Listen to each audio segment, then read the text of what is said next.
Alhamdulillah. Wassalatu wassalam. Ala Rasulillah wa ala alihi wa sahbihi ajmeen. Amma ba'd.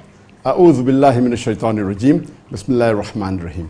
ومن أحسن قولا ممن دعا إلى الله وعمل صالحا وقال إنني من المسلمين رب اشرح لي صدري ويسر لي أمري واحلل عقدة من لساني يفقهوا قولي. I welcome all the viewers on the Peace TV network, the Peace TV English, the Peace TV Urdu, the Peace TV Bangla, the Peace TV Chinese, and all the viewers on my social media platforms, which are the Facebook, the YouTube, the Instagram, the Twitter, and the Al-Hidayah platform. I welcome all the viewers with Islamic greetings. Assalamu alaikum wa rahmatullahi wa barakatuh. May peace, mercy, and blessings of Allah subhanahu wa ta'ala, of Almighty God, be on all of you. I welcome you to this program, Ask Dr. Zakir, Season 11, Session 4. Here you're most welcome to ask any questions on Islam and comparative religion, or any question which a non-Muslim may have asked you, and you are unable to reply. This is your opportunity. Or any question you find in the media which you want to have information about Islam, this is your opportunity.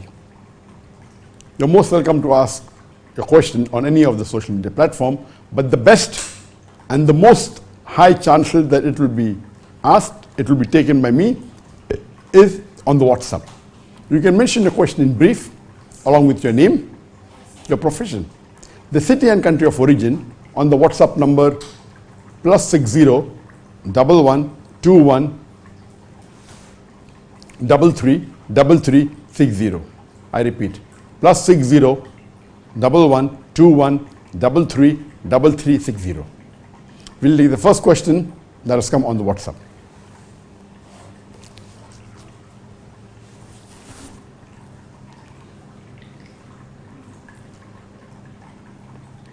Assalamu alaikum Sheikh. Wa alaikum assalam wa rahmatullahi wa barakatuh. From Ali Al-Marri, Doha, Qatar. Businessman. Is it true that the below article of used words are to be corrected before we spread it? And there is a message that has been spread on the social media with my name. It says, Dr. Zakir Naik. Dear all Muslim brothers and sisters, please read and think of your Iman. Don't write God, G-O-D. Please always write Allah, A-L-L-A-H, because there is no description of God in the Holy Quran. Don't say mosque. Always say masjid, because Islamic organization has found that mosque means mosquitoes. Don't write Mecca with M-E-C-C-A. Always write correctly Makkah, M-A-K-K-A-H, because Mecca, M-E-C-C-A, means a house of wines. And the fourth paragraph, don't write Muhammad, M-O-H-D, in short form. Always write completely Muhammad, M-U-H-A-M-M-A-D. Don't write Muhammad, M-O-H-D, in the short form. Always write completely Muhammad, M-U-H-A-M-M-A-D, because M-O-H-D, Muhammad short form, means a dog with big mouth. If you have groups, please forward it to our Muslim Ummah. Please don't keep it in your inbox. Share the knowledge. Please read this to the end. You hardly have time for Allah, but He loves you and always blesses you. This message, which is spread in my name, is there in the social media for the past several years. I don't exactly know when it originated, but at the outset, let me tell you, this message was not written by me. I came across it a couple of times earlier, but since you have asked this question, let me tell you, this message is not written by me, and it is there in the social media since many years. As far as whether the information in this message, though I did not write, is it correct or wrong? The first information is correct, and the third is partly correct. The second and the fourth is completely wrong. Now let us discuss each of these four messages that have been mentioned point-wise. Number one, it said, that don't write God, G-O-D, with a capital G, capital O, capital D. Please always write Allah, L-L-A-H, because there is no description of God in the Holy Quran. This first message is correct, and I said that in my talks on concept of God, image, world religion, and other talks of mine, that God is not the appropriate translation of the English word Allah. And why do we Muslims prefer calling Allah A-L-L-A-H or A-L-L-A-A-H with the Arabic word Allah instead of the English word God? Because the Arabic word Allah, it cannot be played around with. It's a unique word. Whereas the English word God, G-O-D, if you add S to it, it becomes gods, meaning plural of God. There is no plural of Allah. Qul huwallahu ahad. Says Allah one and only. If you add D-E-S-S to God, it becomes goddess, meaning a female God. There is no male Allah or female Allah in Islam. Allah subhanahu wa ta'ala has got no gender. If you add a father to God, it becomes Godfather. There is no Allah Abba or Allah Father in Islam. If you add a mother to God, it becomes Godmother. There is no Allah Mother or Allah Ammi in Islam. If you prefix a tin before God, it becomes tin God, meaning a fake God. There is no tin Allah in Islam. That's the reason I say in my talks that God is not the appropriate translation of the Arabic word Allah. So the right word that Muslims should always use is Allah. But when you use this word God, when you are speaking to non-Muslims, I've got no objection.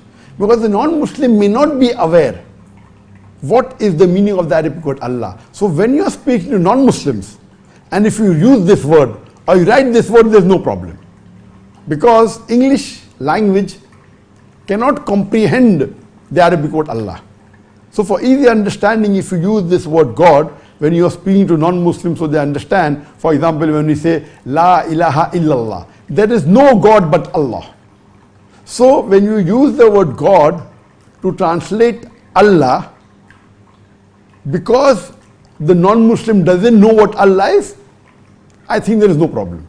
But when Muslims speak among themselves, they should use the Arabic word Allah for Allah and not the English word God or the Urdu word Khuda, etc. Hope this explains the first part of the message that has been spread in the social media post. The second is, don't say mosque, M-O-S-Q-U-E, always say masjid, because Islamic organization has found that mosque means mosquitoes. To say that mosque means mosquito is baseless. There are many people who try and say that mosque is derived from the Spanish word mosca, which means mosquito. Tell you frankly, mosquito is a Spanish word. It's not an English word. The English have taken from the Spanish word mosquito, which is derived from mosca, which means a fly. Mosquito means a small fly. And there is no connection between mosquito and mosque. Mosque is an English word. In Spanish, the word is mezquita for mosque. The translation for masjid in Spanish is mezquita. And in French, it is mosque. So the English word mosque has been taken from the French word mosque, which means masjid, and has become mosque. So to say that mosque means mosquito, it's totally baseless. It has got no etymology. It's totally baseless. So in English, if you use the word mosque for masjid, there is no problem at all. And this is the English translation of the Arabic word masjid, and it does not mean mosquito. Hope that answers the question. The third message mentioned in this message is, don't write Mecca, M-E-C-C-A. Always write correctly Makkah, M-A-K-K-H, because Mecca, M-E-C-C-A, means a house of vines. And this message is partly correct because I have said in some of my lectures earlier that the right spelling of the Arabic word Makkah is M-A-K-K-A-H, and don't spell it as M-E-C-C-A. And I have a reason for that. To say that Mecca means M-E-C-C-A, a house of vines, is baseless. Mecca in English means a place which is of a gathering or where people are attracted for an event. That's the English meaning. But the right word for the city in Saudi Arabia where the Prophet was born is Makkah. And the more correct spelling, if you transliterate it from Makkah, is M-A-K-K-A-H. I'm not so much particular if someone makes small mistakes in transliteration, and that's common. But why do I say don't say Mecca, M-E-C-C-A? Because Mecca, if you search, it's Mecca Bingo, is a chain of gambling dens and casinos in UK. There is a company in UK which owns this Mecca Bingo, and they have got 76 branches in UK. They also have branches in Belgium and other countries of casinos and gambling dens. So Mecca Bingo is known for gambling. I don't know whether they purposely use this word Mecca to, maybe because of the city Mecca. I'm not aware of that. But to see to it that we differentiate the correct word Makkah, M-A-K-K-A-H, I do prefer, and I tell to the people that when you write in English for the city Makkah, where the Prophet was born in Saudi Arabia, preferably write M-A-K-K-A-H and don't write M-E-C-C-A. Because M-E-C-C-A, Mecca Bingo, is a chain of gambling dens and casinos. So to differentiate between these two, I said that, but this information that Mecca is house of vines, I'm not aware from where did this person get from. So therefore I said that the third message is partly right. And the last and the fourth message in this post is, don't write M-O-H-D, that's the short form from Muhammad. Don't write M-O-H-D, always write completely Muhammad, M-U-H-A-M-M-A-D, because M-O-H-D, short form for Muhammad, means a dog with a big mouth. I am personally not in favor of writing M-O-H-D, short form for Muhammad sallallahu alaihi wasallam, that's the name of a prophet, but I did not know that Muhammad means a dog with big mouth or not. So I went on the Google and I searched. And I found out in the Google search, according to Dr. Zakir Naik, Muhammad M-O-H-D short form means dog with a big mouth. That means this social media post became so viral, millions of people saw it, so Google search now has said, okay, according to Dr. Zakir Naik. So Google doesn't have that intelligence of, of trying to find out whether it's authentic by Dr. Zakir Naik or not. So when you search, does Muhammad M-O-H-D means a dog with a big mouth, it will pop up. Dr. Zakir Naik says that. And the full post you will see. The full complete post with all these 4 messages will pop up, and it will come that Dr. Zakir Naik, according to Dr. Zakir Naik, Muhammad means a dog with big mouth. Please let me make it very clear. I never said this, Nauz Billah, and I never said that M-O-H-D short form for Muhammad means a dog with big mouth. This is baseless. But I personally believe that it's preferable when you're writing, write Muhammad in the full form. But in my mobile, I use the word M-O-H-D short form. Why? I have a reason. Because the spelling of Muhammad are various. I think there are more than 50 types of ways in which you can spell Muhammad. And there is M-O-H-A-M-M-E-D, 8 letters. In these 8 letters, 4 are variable. M in the starting, H the third letter, and the first M and the last D, these 4 are constant. The remaining 4 letters can change.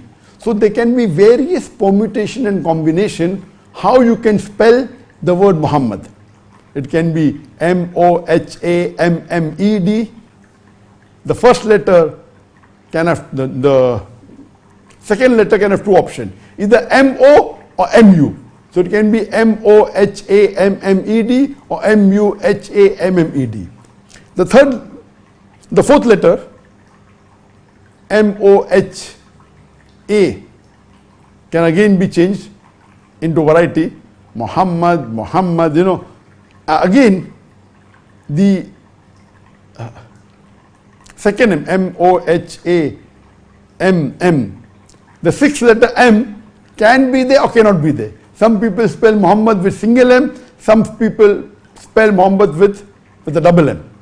And the second last letter E can either be E, can be A. So when you do a mathematical calculation, because of these 4 variables, the second letter and the M can be there or not be there, the 7th letter E or A, the various permutation and combination, you can have more than 50 different options.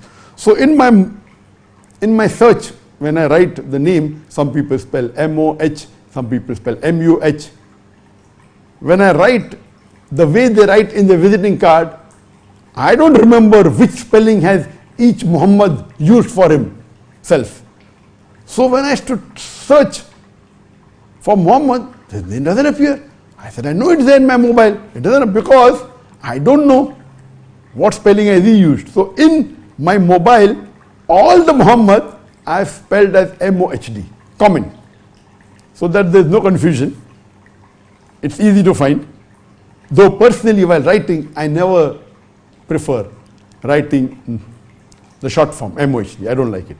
But because there is a technical error of the different types of spelling available, and when you search, similarly, I know that I've mentioned this Yusuf in my mobile. When I type, it's not coming. Y-U-S-U-F, it's not there.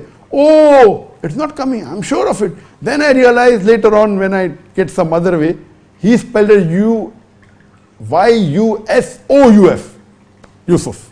The same way there are some names which can be spelled in multiple ways. So in my mobile, I use one common spelling, irrespective how the person has spelled his name. I use the same, so that when I search for his name in my mobile, I find it.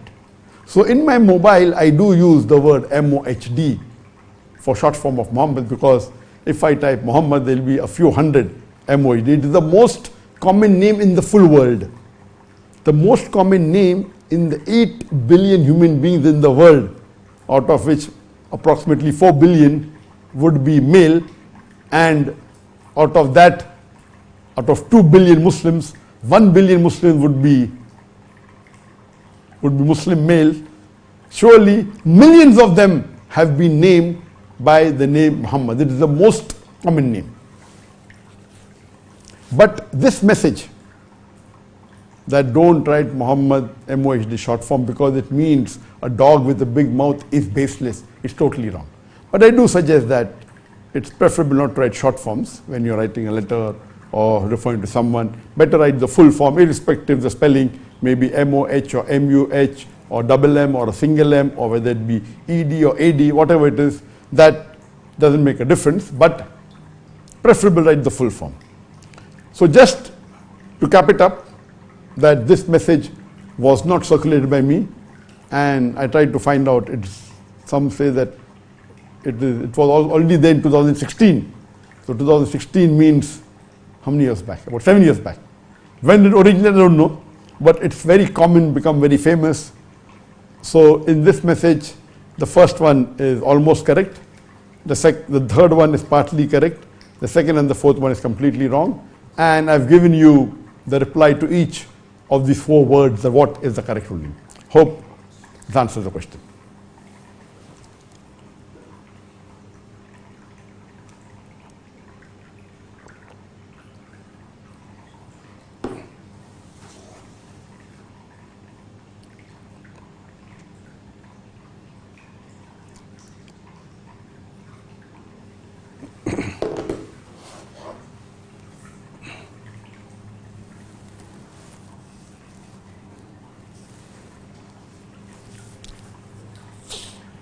The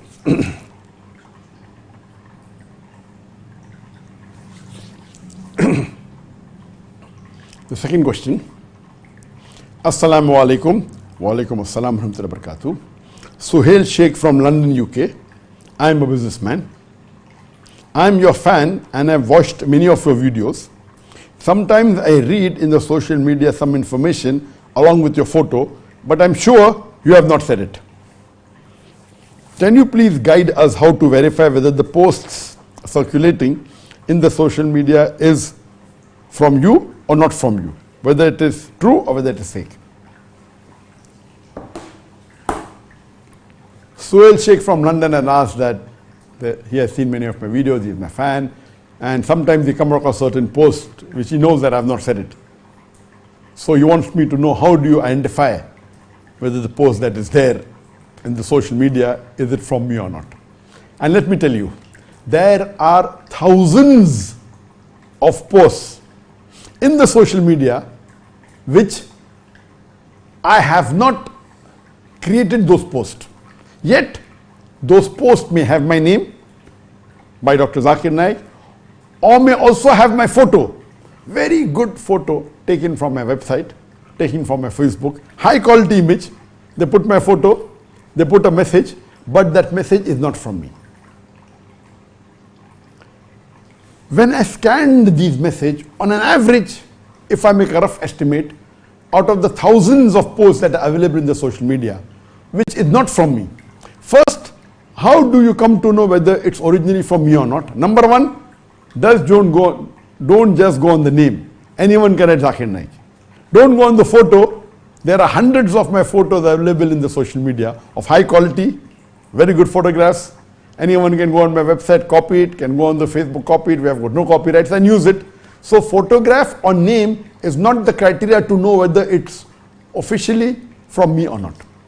One of the ways is you can go to my website. The name of my website is zakirnaik.com. So if you go to my website zakirnaik.com, and there are what sections on Peace TV, on social media, on Facebook, and you go there, many of the posts which I put on the social media is also there on my Facebook, on my website. So if you go on my website, and if you see it is there, you can be sure it is a post that I have made, it is coming from me. Or you can go on my Facebook. Now, when you go on my Facebook, if you type Zakir Naik, there are more than 1,000 pages by the name of Zakir Naik or close to it. One day I thought there will be 10, 20, maybe 50, maybe 100, and I started counting. That was a few years back. I think maybe 8, 9 years back, when my following was much lesser. And I counted, I reached 1,000, and then I stopped. That means surely about 7, 8 years back, that's in India, there were more than 1,000 Facebook pages by the name Zakir Naik. Zakir Naik, Dr. Zakir Naik fan page, Zakir Naik so and so, Zakir Naik that, so on and so forth. So to know which is my official Facebook page, it should have a blue tick. So one way to find out it's official is the blue tick. Or at present, the followers on my Facebook are, mashallah, by the grace of Allah subhanahu wa ta'ala, it is 23.5 million. It is the largest following amongst any English religious speaker in the world, whether Christian, Hindu, Muslim. Among the English speakers who are religious speakers in the world, the largest following, alhamdulillah, by the grace of Allah subhanahu wa ta'ala, is mine. It has more than 23.5 million followers. More than 19 million likes, but the followers are more than 23.5 million. Now, you'll be shocked to know that if you do a search on the top 5 English Muslim speakers, after me, that is 23.5 million, mashallah, is Dr. Abu Amina Bilal Phillips. He has a following of 7.9 million. You know, his Islamic International, the Open Islamic University, OIU, is very famous. So on his official Facebook, which has a blue tick, he has got more than 7.9 million followers. He's number 2. Number 3 is, mashallah, Mufti Ismail Menk on his official Facebook with the blue tick. Has got more than 5.1 million followers as of today. And the 4th is, again, Dr. Zakir Naik. 4.5 million followers. But when you go and open it, the URL, everyone says Dr. Zakir Naik. Even my official Facebook says Dr. Zakir Naik. It has a blue tick. But when you see the URL or the real type you have to type to get on the Facebook link, it is Facebook link stroke Zakir Naik. This, which is 4th in the list, is Zakir Naik official.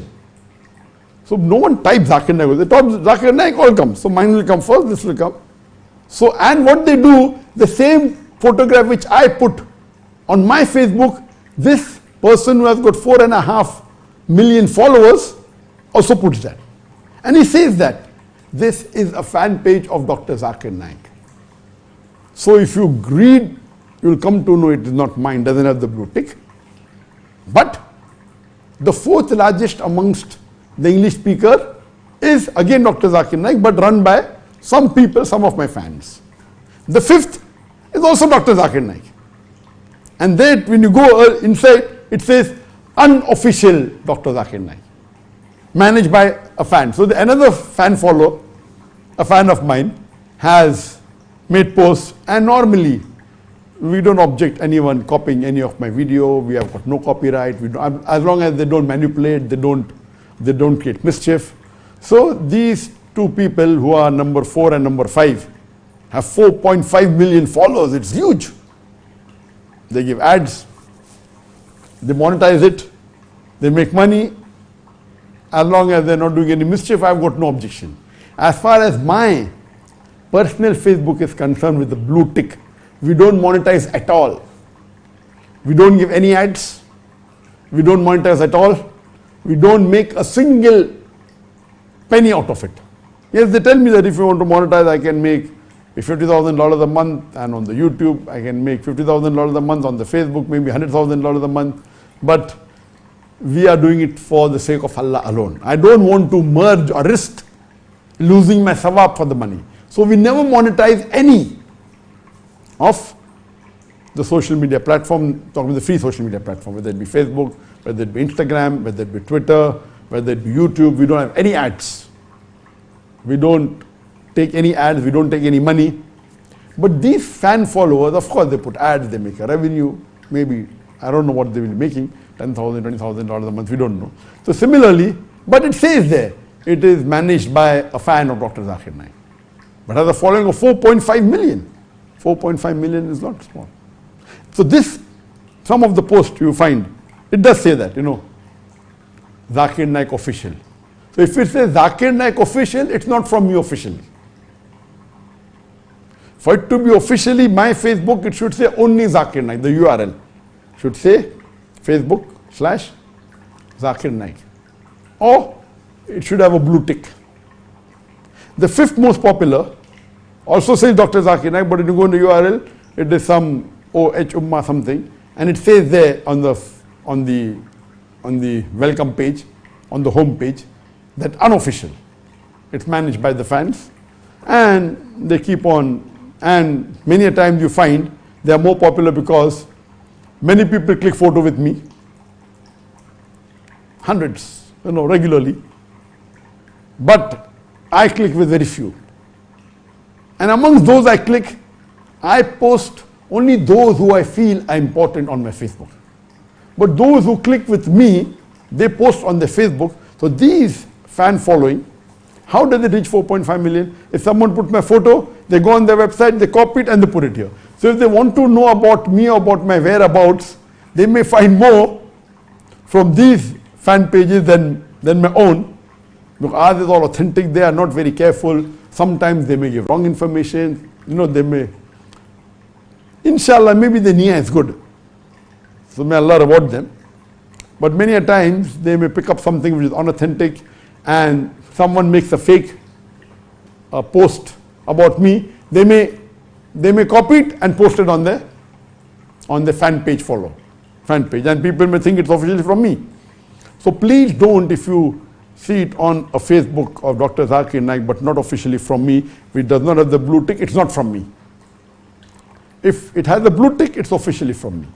So my YouTube had the black tick. My Instagram did not have, they did not give me a blue tick since many years. Recently, a few months back, I think in the last week of April, few months back, they gave me a blue tick, and alhamdulillah, now my Instagram has started, having followers. Now it has reached 1.1 million. And I pray to Allah subhanahu wa ta'ala, they did not. But natural, these people, when you have a large following, they restrict it. They want you to pay money, but we don't. Everything is organic. We don't spend a single dollar in marketing, or there are some of the religious speakers who keep on pumping in money so that their followers increase. Ours is purely organic. We have not paid a single cent for any of the followers or any of my social media platform. But there are many people who keep on, increasing their followers with the help of boosting it or by paying money, etc. But we don't believe in this. All our followers are organic. So coming to the question, how will you come to know it's authentic or not? It's mainly from my website, or going to my Facebook, or on my Pinterest. Pinterest doesn't have such a large following, but it's easy to find the post there. So for post, that's a good source. When I checked the various posts which we do not make, but it's there in my name, roughly I can say that out of the thousands of posts that have been made by others, most of them my fans, most of them, I can say that 40% of these posts, what they do, they hear me from my talks, what I say, and they make it into a post and they release it. I've quoted a verse of the Quran, they quote the verse of the Quran, give the reference, and my photograph, Dr. Zakir Naik. So it's not a post from me, but it's authentic. Or they may copy exactly verbatim what I said in one of my talks, and they will post it. So this 40% of the post, which are copying what I have said in my talk and making a post out of it, alhamdulillah, may Allah give them ajr. If they're doing it to spread the message, I have no problem with that. No problem. There is another 40% of the post which I have not said it, but yet it is authentic. For example, they want to promote a verse of the Quran. So if they put my photo, the verse would be read by more people. So they take a verse of the Quran, correct Quran, authentic, correct translation. They write the reference and they publish it. So there are more views. So this 40%, these posts authentic, but it's not said by me. They may take a hadith from Bukhari and give the reference, Sahih hadith. So 40% of these posts actually what I said, but not published by us. It's correct.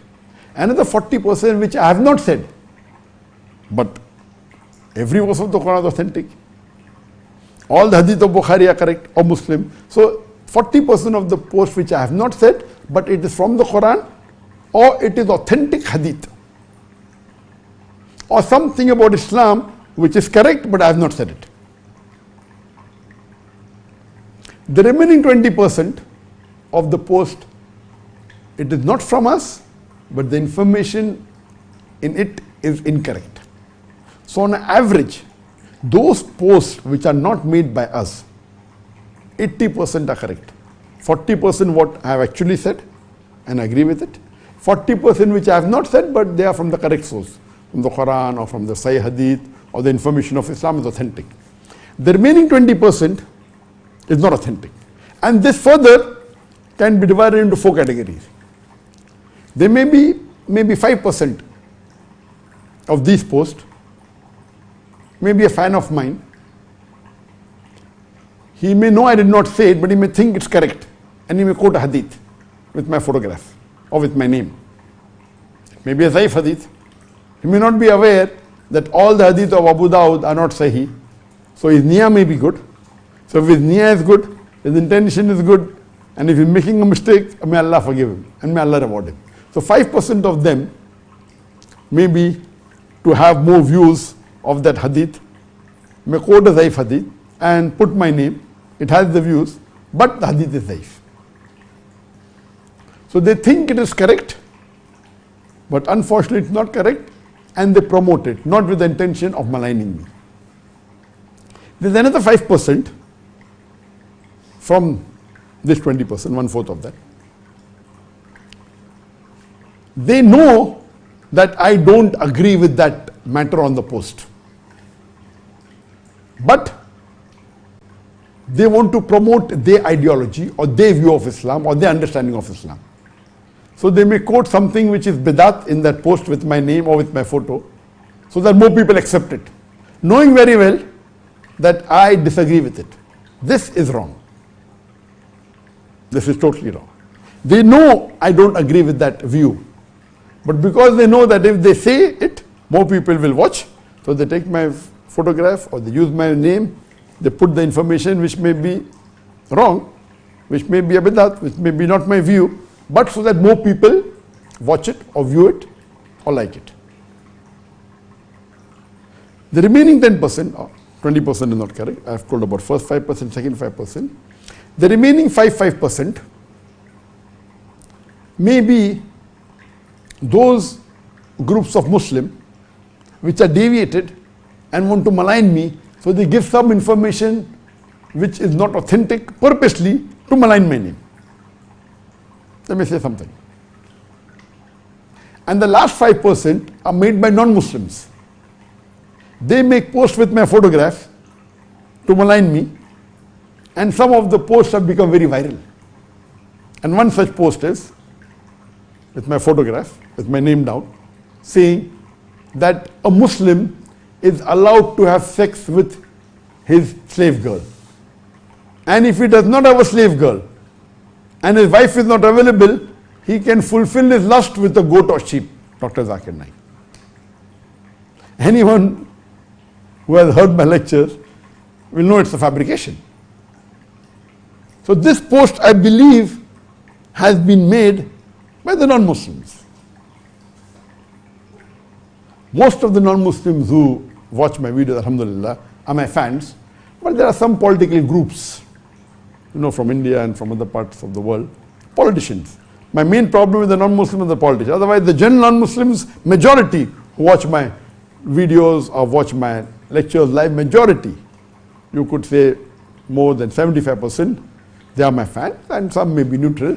But these politically motivated people, whether it be from UK, whether it be from India, whether it be from Malaysia, for the political gain, for the vote bank, they may create a fitna that, like how in India, the Prime Minister Narendra Modi, I'm a terrorist to his vote bank, I'm giving hate speeches, I'm doing money laundering. And I said that in my earlier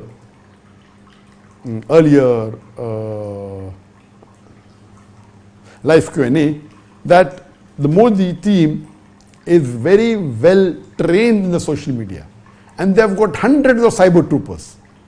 And these cyber troopers, hundreds of them, each one of them, if you see the videos of those people who were working with the Modi team and left, they say that the lowest person who's there, each one has 15 mobiles.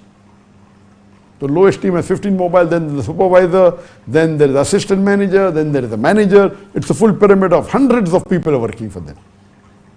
And many of them, they go to the popular Muslim religious speakers in their website, in the name of Muslims, and they try and disrupt.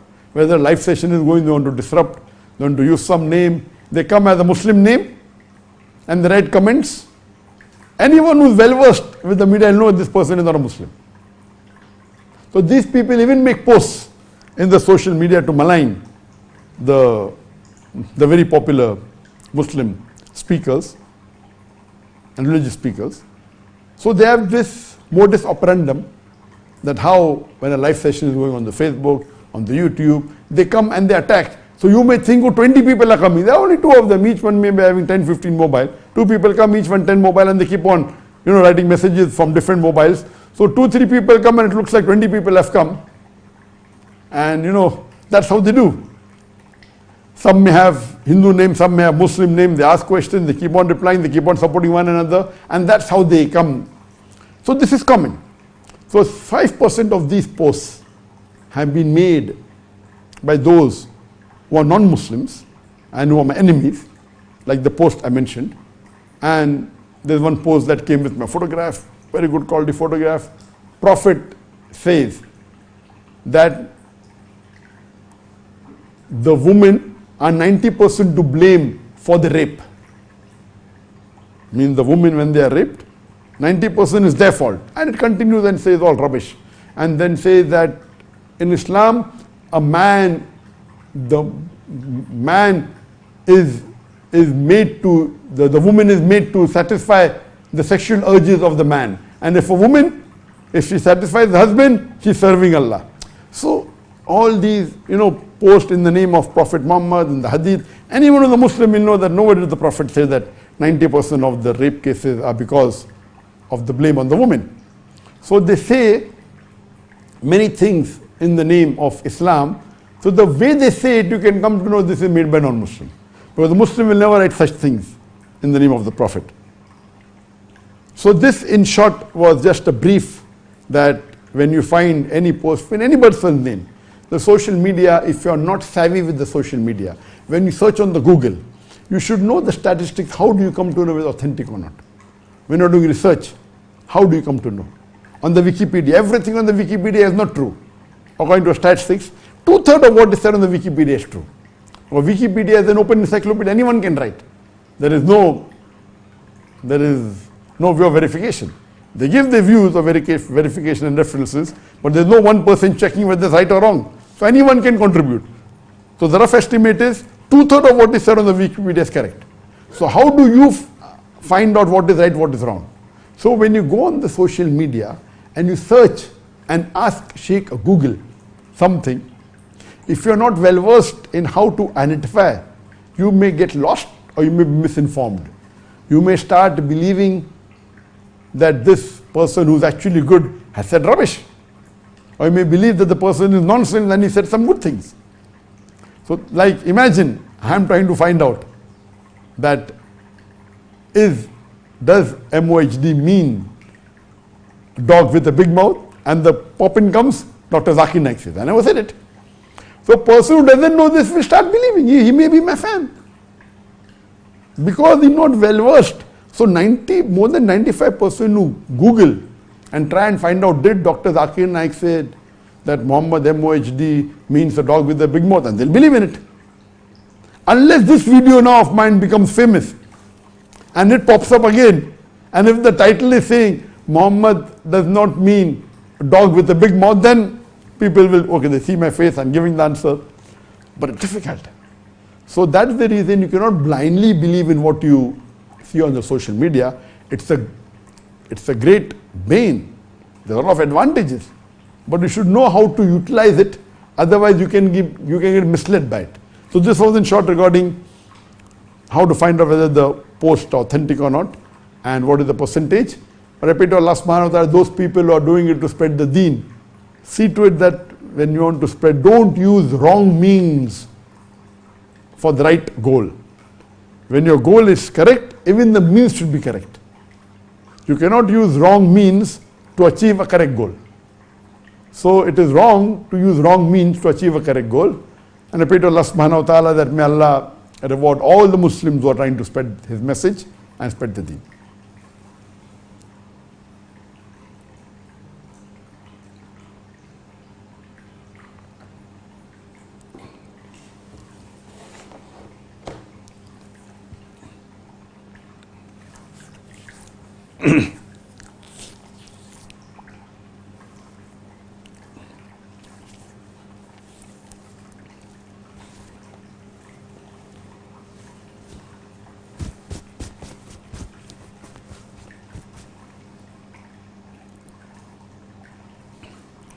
On the YouTube, we have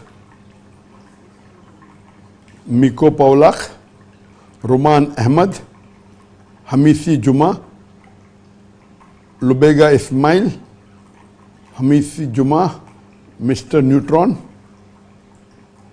Rifat Hassan, Ahmed Hamid Ashrati, Assalamu alaikum, wa alaikum salam, Saifullah Wani, Sihabuddin, Muhammad Ahmed, Hamisi Juma, Farad Ismail. I'm just mentioning these names so that they know that there is a team of mine. It's difficult for me to read and select because there are thousands of questions coming, as I said. So it's easier to select the WhatsApp messages which have been sent throughout the week, and we receive about maybe more than 5,000 WhatsApp messages, where there's a team of people reading these messages. From that, they forward me 100 questions. From that, I select about 15 to be answered.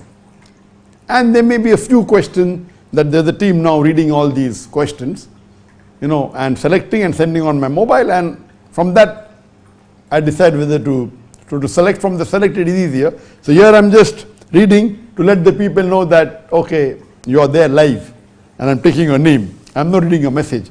Only I'm reading sometimes the dua, sometimes I love you, sometimes assalamu alaikum. So here we have Istim Ibrahim, assalamu alaikum, Muhammad Ahmad. Then you have Rifat Hassan. You have Santosh, love you Zakir Naik. All these people, they're saying salams and they're wishing me salam. Wa alaikum assalam wa barakatuh. And they're doing duas for me. Allah subhanahu wa ta'ala, inshallah, give you the best. To all the Muslims that have done dua, may Allah give you the best in this world as well as in the akhirah.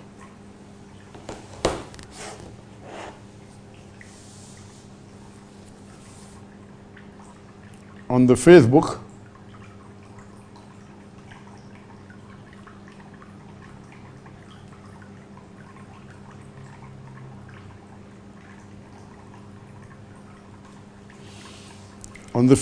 you have Muhammadi S, Shogir Hassan, Santosh Vahule, Nabila Faizal, Asif Rasool, Parvez Pathan, Allah Dita Hassan, Shamim Ahmed, Umar Khayam Sifat, Abdul Fatah Raho,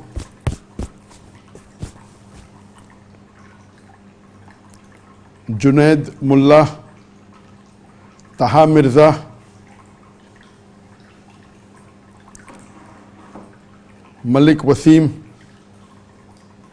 Imtiazur Rahman. Most of them are saying assalamu alaikum, wa alaikum assalam. They're doing duas for me. I do duas for you too.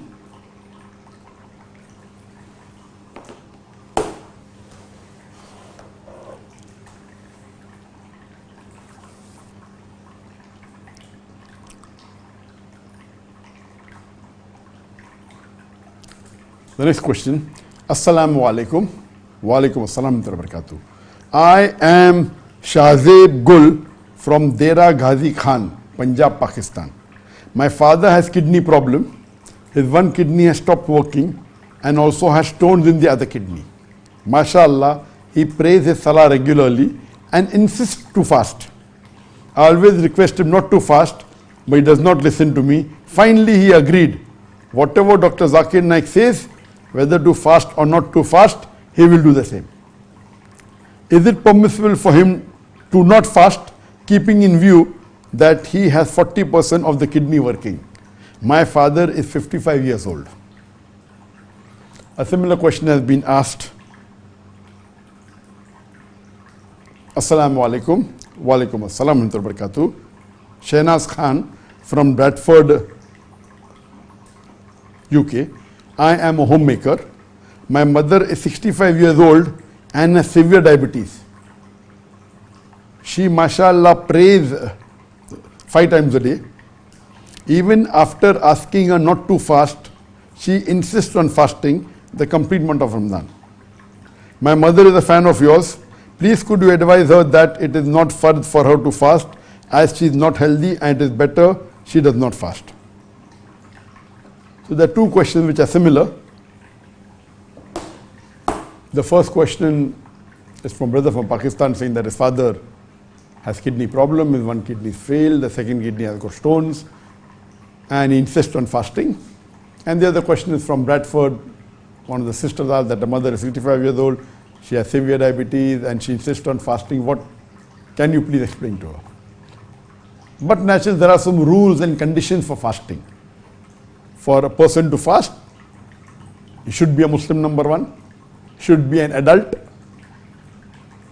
should be sane, should be healthy, and if it's a woman, should not be menstruating, should not have prenatal or postnatal.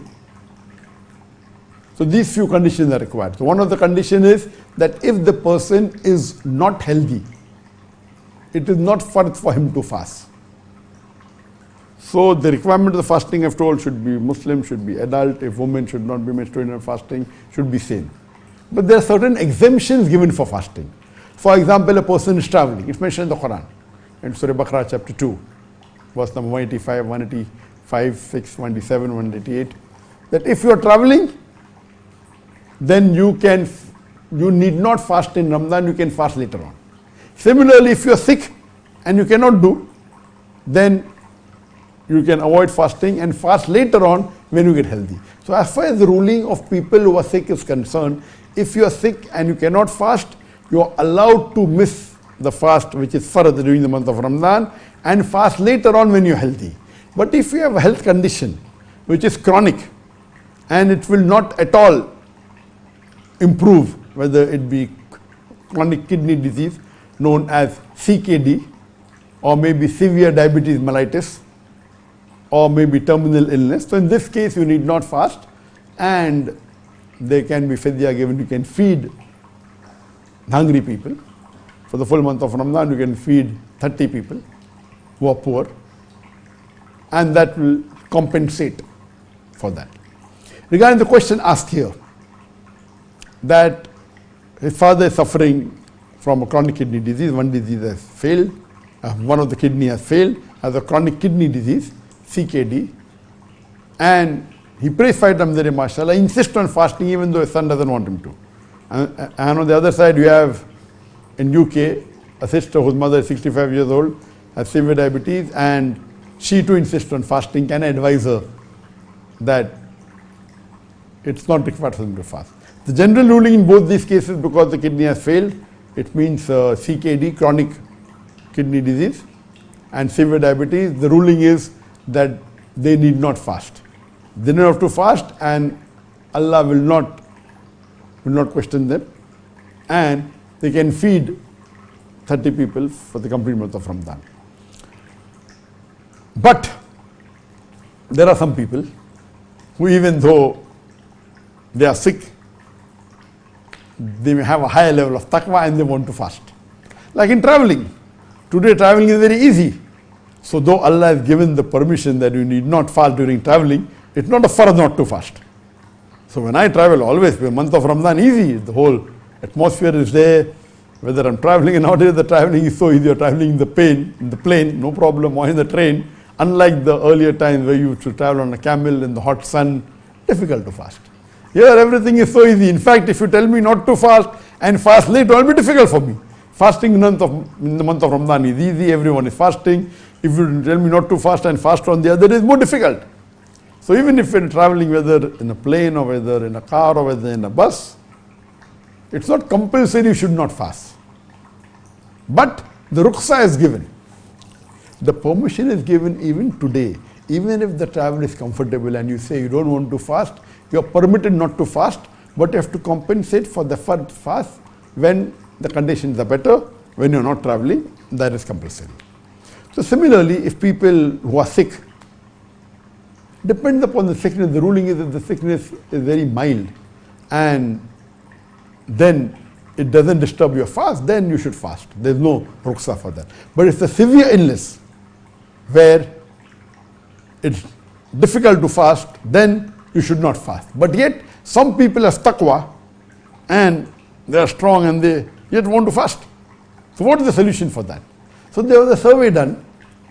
As far as medical is concerned, if you have a mild diabetes, where you're only on a low level of tablets, then you have to fast.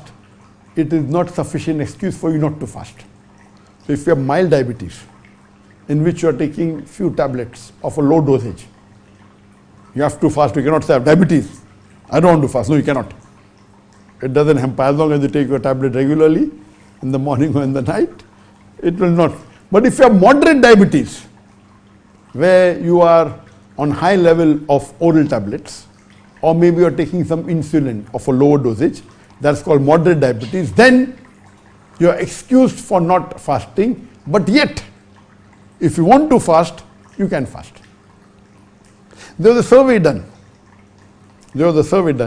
That amongst the people who have diabetes and who need not fast, and Islam has given permission, and all the schools of thought are unanimous, that if you have a sickness such as moderate or chronic diabetes, you don't have to fast. Or if you have a chronic kidney disease, you don't have to fast. In spite of that, when a survey was done, that 60% of the people who have moderate or severe diabetes, they yet fast the full month of Ramadan. And additional 15% may fast for 15 days or more. That means 75% of the people who have moderate or severe diabetes, though Islam has given them permission not to fast, yet they fast. Whether good or bad, we'll come to it later on. Yet they fast. 60% the full month of Ramadan, 15% 15 days and more. So 75% of the people fast for more than half the month of Ramadan, and 60% fast for the full month of Ramadan. Though they have been told not to fast, this shows the passion of the Muslims, the taqwa of the Muslims. So is it right that they fast or not is the question. If you have the capability of fasting and see to it that it is not dangerous for your life. Now that is a very subjective term. If it's not dangerous for your life, it is not detrimental for your life, even though there is ruqsa in Islam that you need not fast and yet you want to fast, can you do it or not? So general ruling, me as a medical doctor, that if you have mild diabetes and if you are on very low dosage of, maybe glucosamine tablet, I feel fasting, you should fast. You don't have excuse not to fast. But if you are on moderate diabetes, talking about diabetes 2, there are two types of diabetes mellitus 1 and diabetes mellitus 2. I'm talking about diabetes mellitus 2, which is mild, or if you are pre-diabetic, that's not an excuse for you not to fast. But if you have moderate diabetes, where you are on high dosage of oral tablets, or if you are taking insulin of a small quantity, then you can fast if you want to fast. You have been given the ruqsa not to fast. But then what you have to do, you have to regularly keep on checking your blood sugar level. And you have to see to it there are not severe bouts of hyperglycemia and hypoglycemia. That sugar goes up or comes down. If there are too many bouts of up and down, it is detrimental for your health. So if you are moderate diabetes, and if you see to it that you take your tablets before the suhoor, early in the morning, and if you have to take twice a day, you can take it after the iftar at night time, and see to it that in between while fasting, you check your blood sugar. It doesn't go too high, doesn't go too low, then it is safe. If you have severe diabetes, where you are on high dosage of insulin, you should not fast. Yet, if you want to fast, you can do it with consultation of your diabetologist. So if there are specialists in diabetes, he will check everything, and if you insist, I want to see to it that you consult a diabetologist. Generally the answer is no, you should not fast. It is not Islamically correct. If your life is in danger, you have to fast, it is incorrect. But if you have an expert in diabetes, and if he comes and he tells you that, okay, fine, I'll monitor it and this and that. So the general ruling is that you need not have to fast. Islam has given you the ruqsa. But it is know that I have taqwa, I want to fast. And I know very well that a normal human being, an adult human being, requires 7 to 8 hours of sleep. I'm a medical doctor. average sleep required for a human being is 8 hours a day. If you sleep 7 hours, acceptable. If you sleep up to 9 hours, acceptable. Anything above 9 hours is excessive sleep. Anything below 7 hours is less sleep. And medical science tells us today that if you sleep less than 6 hours, then 0.01% of the people can function normally. Means if you sleep less than 6 hours, or if you sleep for 6 hours or less, or 6 hours, not less, 7 to 9 hours is normal. If you sleep for 6 hours, then 0.01% means 1 in 10,000 people can function normally. Now I am a medical doctor, I know this, and I've said this several times before. I on average sleep 3 to 3 hours a day on average. Sometimes 2 hours, sometimes 3 hours, sometimes 3.5 hours, sometimes 4.5 hours. On average, I sleep about 3 to 3.5 hours a day. And this I'm doing since several years. You know, I used to sleep in the medical college maybe for about 4 to 5 hours. And got involved in the field of dawah, it became less. It became 3 hours and then became 3.5 hours. When I came to Malaysia, for the first 1 or 2 years, maybe I slept for 1 hour more, but again I went back. On average, I've been sleeping 3 to 3.5 hours on average for the last many decades. Maybe for the last 30 years. Medically, it's abnormal. Medically, it's abnormal. If you ask me, how many people in the world can sleep for 3 and 3.5 hours and function normally? The answer would be maybe 1 in 10 million, 0.0001%. Or if you say 1 in 10, I'm just saying a figure which is safe. It can be more. 1 in 10 million means there are 8 billion people alive. Correct? 1 in 10 million means there will hardly be about 800 people.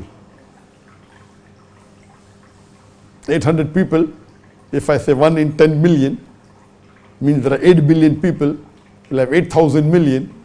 So if 1 in 10 million means there will be 800 people in the world, who can do it? It may be 1 in 20 million, with the 4, I don't know, but surely the number is small. And I'm aware that most of the celebrities, whether they do good or bad, it may be Islamic or Islamic, they sleep less. Not all, but most of the celebrities who are maybe a very famous actor or maybe a very famous, whatever it is, not all, but there are many who sleep less and Allah has gifted them. So as far as I know, and my wife keeps on telling me, you should sleep more, and she quotes verses of the Quran that saying that, Allah has made night for you to rest. And then I quote the other verse of the Quran that blessed are those people who sacrifice their bed for Allah subhanahu wa ta'ala. So but generally, yes. Generally, as a medical doctor, 7 hours minimum is required. So I tell my son, okay, fine, 7 hours you should. So I don't force him that, why don't you sleep for, I'm sleeping 3 hours, you sleep for 5 hours. I don't tell him that. I'm a doctor, I know that, yes, if he sleeps more than 8, I may say, okay, 7, 8 is also okay. He sleeps for about 6.5 or 7 hours. Average 7 hours he sleeps, sometimes 6.5.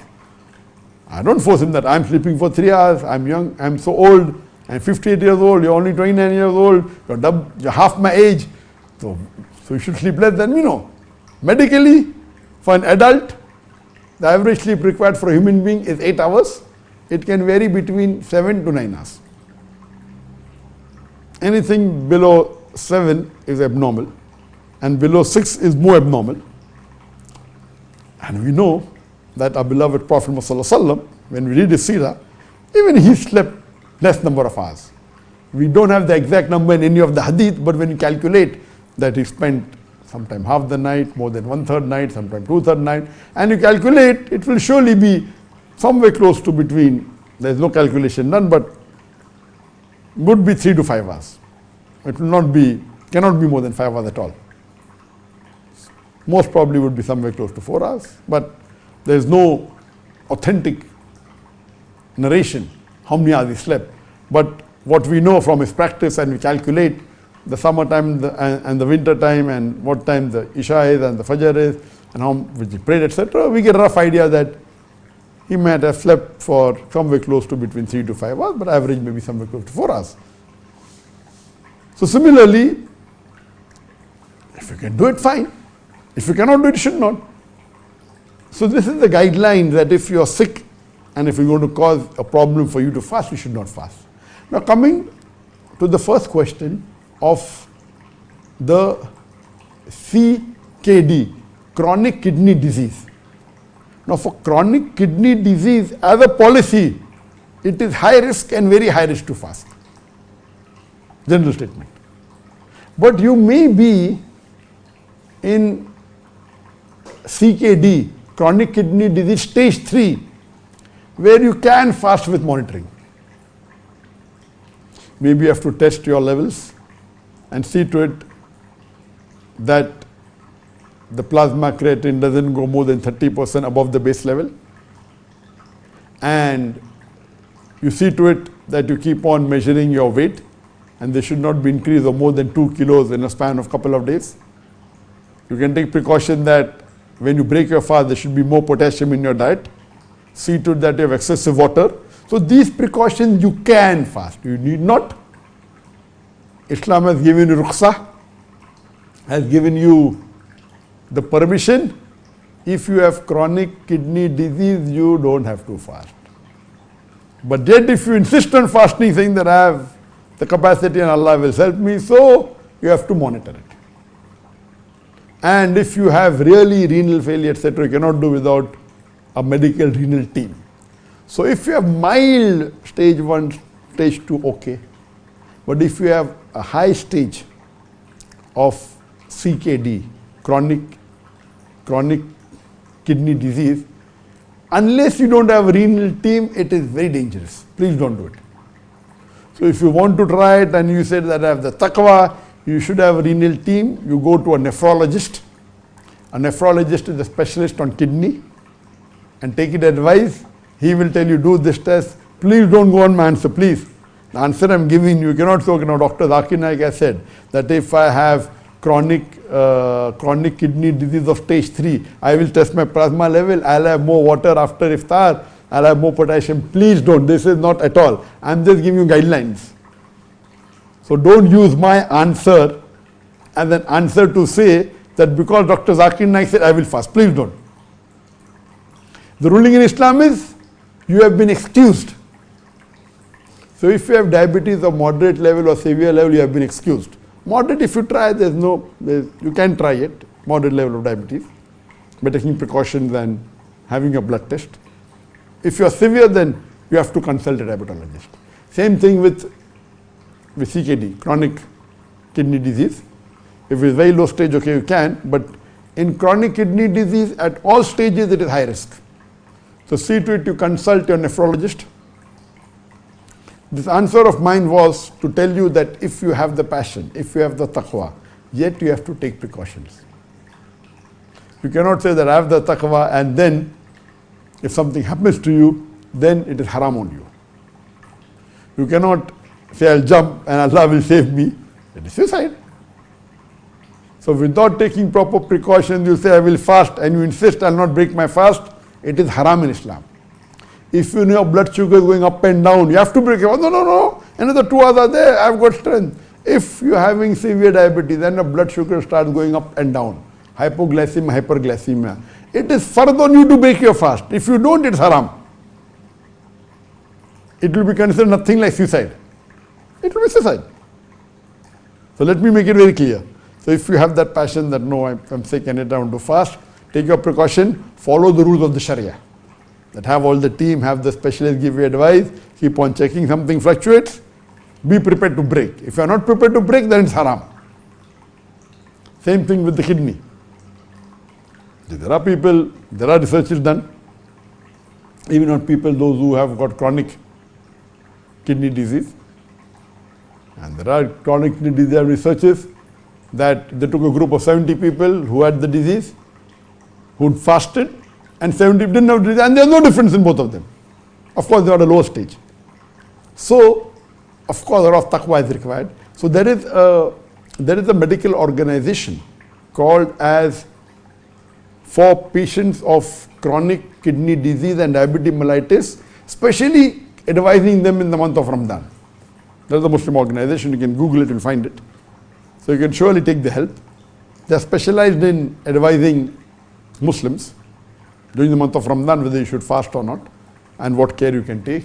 So the general answer is that if you fall in the chronic stage of diabetes or of chronic kidney disease, please don't fast. Yet if you want to, then you can only do it with the advice of a specialist, as the Quran says in Surah An-Nahl chapter 16 verse 43 and Surah Anbiya chapter 21 verse number 7, فَاسْأَلُوا أَهْلَ الذِّكْرِ إِن كُنتُمْ لَا تَعْلَمُونَ. If you don't know, ask the person who is a specialist. Without that, please don't go on my answer and say that, oh, I've heard Dr. Zakir Naik saying, he's given me the green signal. No, I'm not giving you a green signal.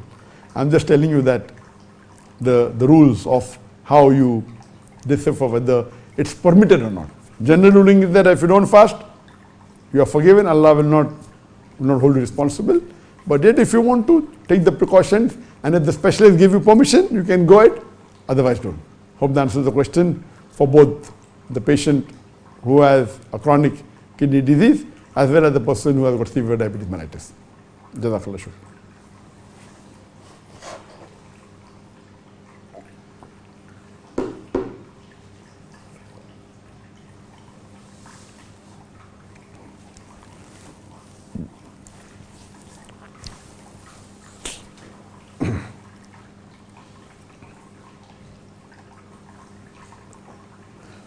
There is a question.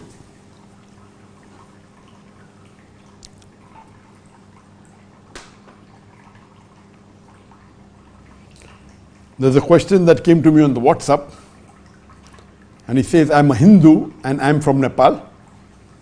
I'm watching your videos since long time and I'm interested in Islam, but I want to read the Quran in my language, Nepali. I don't have the Quran and I'm in Poland right now. Do you have any Nepali translation of the Quran? Please, if you have, then deliver to me in Poland. I will give you all my addresses and money as well. I've seen so many videos in YouTube and I am fully convinced, so I want to take Shahada from you, Zakir Naik.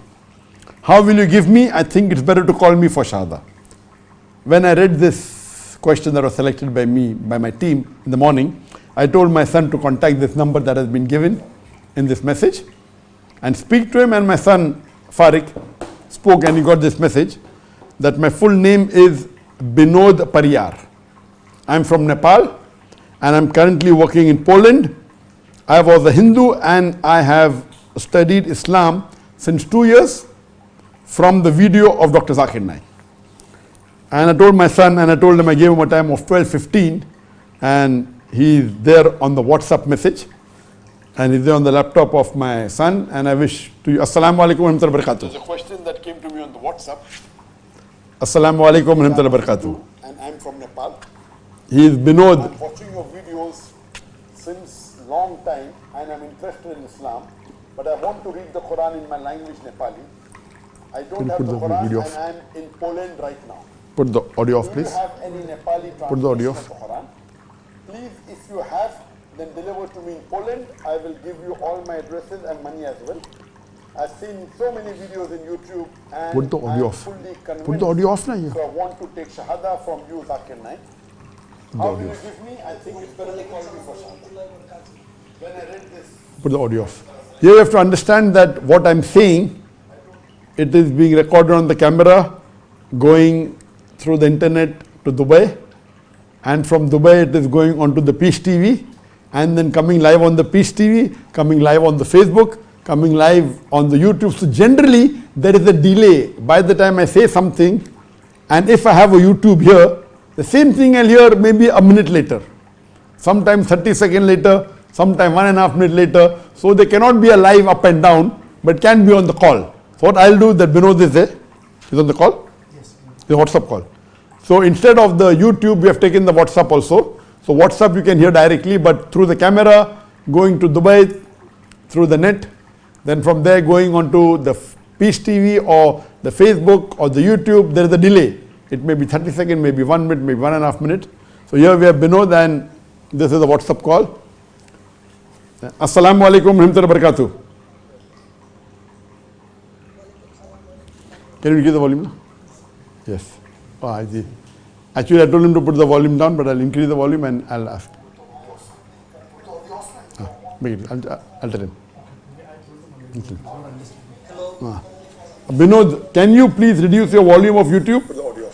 If you can put the audio off. If you can put the audio off of your YouTube, so that we can talk only on the WhatsApp. Through the internet to Dubai. Can you put the video audio off of your YouTube? And then coming live on the Peace TV. Can you put the audio off, please? Coming live on the YouTube. So generally, can you put the audio off of your YouTube? And if I have a YouTube here, the same thing I'll hear maybe a minute later. Sometimes 30 seconds later, sometime 1.5 minutes later. So they cannot be a live up and down, but can be on the call. So what I'll do is that Vinod is there. He's on the call. The WhatsApp call. So instead of the YouTube, we have taken the WhatsApp also. So WhatsApp you can hear directly, but through the camera. Vinod, can you put the audio off? Through the net. Vinod, can you put the audio off of your YouTube or Facebook, whatever you're watching? The Facebook or the YouTube, there is a delay. It may be can you put your audio off, please? 1.5 minutes. So here we have Vinod and this is the WhatsApp call. Assalamu alaikum warahmatullahi wabarakatuh. Can you give the volume? Yes. Actually, I told him to put the volume down, but I'll increase the volume and I'll ask. Brother Vinod, can you put the volume off of your YouTube or Facebook? Can you hear me, Brother Vinod? Can you please reduce your volume of YouTube? Can you put the audio off? Yes. If you can put the audio off of your YouTube, so that we can talk only on the WhatsApp. Through the internet to Dubai. Can you put the audio off of your YouTube? And then coming live on the Peace TV. Can you put the audio off, please? Coming live on the YouTube. So generally, can you put the audio off of your YouTube? And if I have a YouTube here, the same thing I'll hear maybe a minute later. Sometimes 30 seconds. Can you put your audio off of the YouTube or Facebook, whatever you're hearing on? It can be on the call. What I'll do is that Vinod is there. He's on the call. The WhatsApp call. So instead of the YouTube, we have taken the WhatsApp also. So now people may have realized that why don't we have live calls on the YouTube, on the social media. You can have live calls on the phone. YouTube or Facebook, whatever you're watching. He cannot repeat. No, there's audio. He'll not be able to hear. Can you put your audio off, please? Ask him to put it off now, Farid. This is the WhatsApp call. Can you listen? आप अपना audio of कर सकते जरा आपका audio जो है YouTube का Facebook of कर सकते आपका वॉल्यूम बंद कीजिए can you put the volume of of your YouTube or Facebook? Can you hear me, Brother Vinod? Please reduce your volume of YouTube. Can you put the audio off? Mic or volume? You can put the audio off of your YouTube so that we can talk. आपका YouTube बंद कीजिए just off your video and you can talk only on the WhatsApp. Can you put the audio off of your YouTube? Okay. And then coming live. We'll talk only on the WhatsApp. Put the audio off, please. Okay. Generally, can you put the audio off of your YouTube? And if I have a YouTube here, the same thing I'll hear maybe a minute later. Sometimes 30 seconds. Can you put your audio off of the YouTube or Facebook, whatever you're hearing on? What I'll do is that Vinod is there. He's on the call. The WhatsApp call. So instead of the YouTube, we have taken the WhatsApp also. Now people may have realized that why don't we have live calls on the YouTube, on social media. You can have live calls on the phone. YouTube or Facebook, whatever you're watching. He cannot repeat. No, there's audio. He'll not be able to hear. Can you put your audio off, please? Ask him to put it off now. This is the WhatsApp call. Can you listen? आप अपना audio of कर सकते जरा आपका audio जो है YouTube का Facebook of कर सकते हैं आपका वॉल्यूम बंद कीजिए the volume button show it to me which what how to put it off just show it to me na F1 and F2 okay Vinod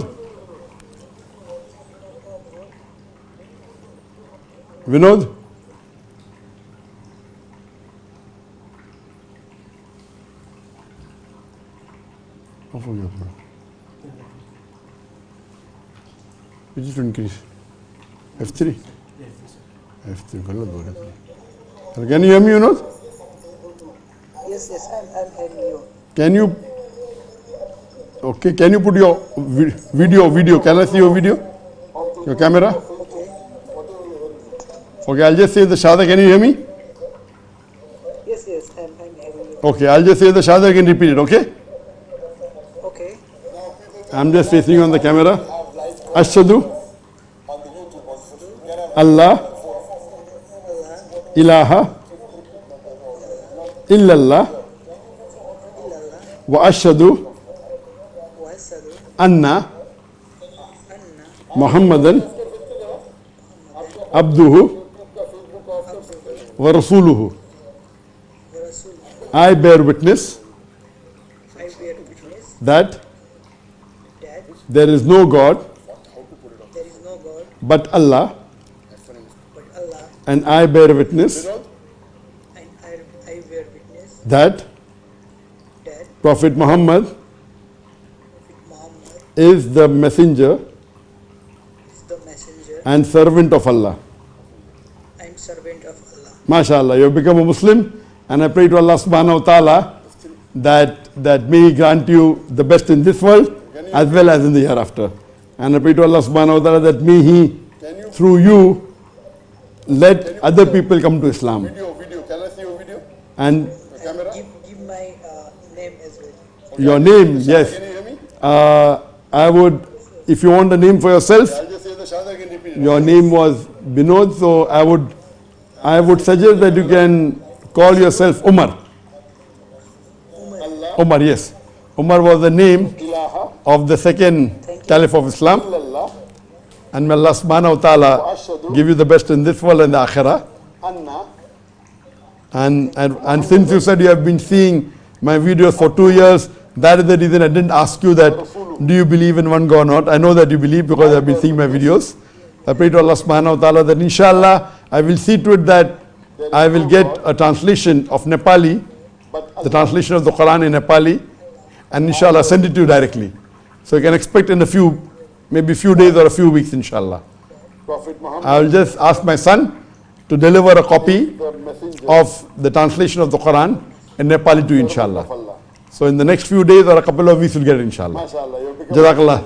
Assalamu alaikum wa rahmatullahi wa barakatuh. Ta'ala, that we grant you the best in this world as well as in the hereafter. This was the first time that we tried it on the WhatsApp, because since we are live on the satellite and on the YouTube and the Facebook, we can take audio calls, but again audio calls will be repetition, therefore we don't really, it will be similar to live session that we have, and we prefer having different questions rather than repeating the question. In a live call, they may repeat similar questions, it will be somewhat like having a live session. So we prefer having questions asked on the Facebook or on the YouTube, on WhatsApp message, so we can select those questions which have not been asked before. That's the reason when my team sends me a question, they may not be aware that this question has been answered by me earlier, answered by me already before, maybe a month before or 2 months before, a year before, 2 years before. That is the reason when they send me a question, it may be a good question, but because I've answered, I don't want to repeat the answer so that people have more information rather than repeating what I've already said earlier. So this was, mashallah, Binod Pariyar from Nepal, and he's staying in Poland, and he's been watching my video for the past, mashallah, 2 years, and we received several such messages on the WhatsApp that they want to give Shahada. So what we do, we call directly and we finish it off rather than having it on the session, because I know that there will be a lot of time consumption, but this time we thought that we will have it live, and you could see that there is a little bit of time delay, but it was good to break the monotony and have a live Shahada, like how normally when we have live sessions, there are many people willing to come to the fold of Islam. So similar in the live session also we have, but we can't show them on the channel. So this time we had a WhatsApp call, and may Allah subhanahu wa ta'ala accept his effort, and may Allah give him the best in this world and the akhirah, and may Allah forgive all his fault, and may Allah give him Jannat al-Firdaus. Ameen.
There's a question from the YouTube. ABCDAVV. Hello. Is it haram to pray Sunnah in the same place where you pray the Fard prayer? The question poses that is it haram to pray Sunnah in the same place where we have prayed Fard? What the Prophet said, that immediately when you finish your Fard salah, if you want to pray Sunnah, then you pray in a different place so that you can differentiate between the two salah. If you have finished your Fard salah and you immediately want to pray Sunnah, then you shift your place so that you can differentiate between the two salahs. But if you prayed your Fard, then after the Fard you have done dua and have spent about 5-6 minutes in dua, and then if you want to pray Sunnah, there is no problem at all. You can pray in the same place where you prayed your Fard. Only if you want to pray immediately, it is recommended by the Prophet that you pray in a different place so that you can differentiate between the Fard and the Sunnah salah.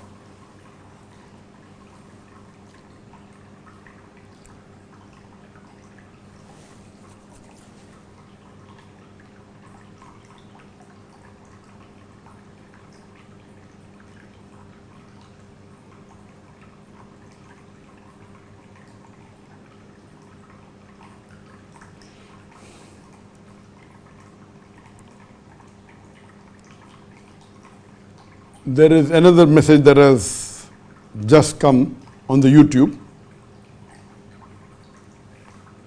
It's a photo of one of the posts. Information, urgent, important notice to all Muslims from Dr. Zakir Naik. Warning, a new version of Quran has been released on Google Play Store.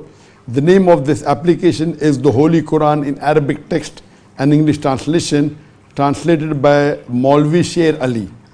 Please make Muslims aware not to buy or download this application. All Muslims are requested to perform the duty by sharing it. Please share this information as much as you can. Why are you waiting? Send now! Exclamation. Copied. Again, this information is not from me. I have not published any such post. But I'm aware that this is circulating again in the social media since many years. And since we have a large collection of various English translations of the Quran, we have this copy of the translation of the Quran by Maulvi Sher Ali. And I'm aware that this translation is by the Ahmadis. Ahmadis is a sect of the Qadianis. And they believe that Ahmad Mirza Ghulam Ahmad is a Nabi who came after the Prophet, and there's a big history of it.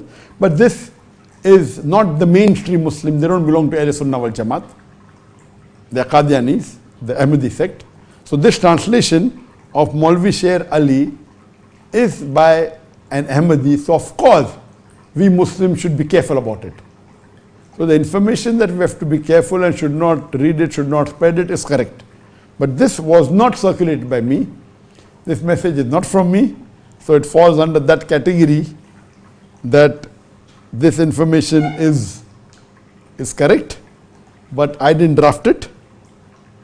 The warning is correct, and we should not read it, should not spread it, because it's not a translation from the Ahl Sunnah wal Jamaat. It is by Qadiani, it is by Ahmadi, which is not on the Quran and Sunnah. So the information is correct.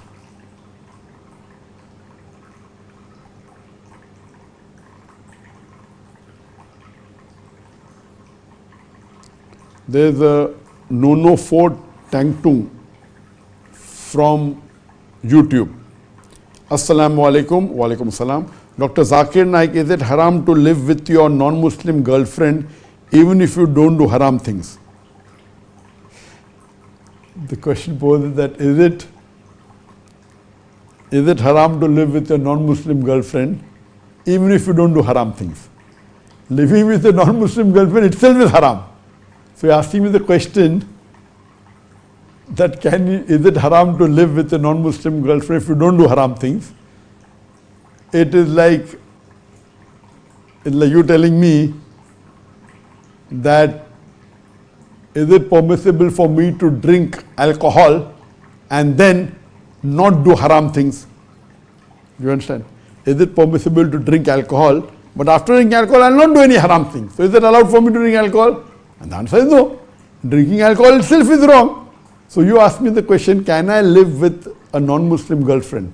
Living with a non-mahram in Islam is haram.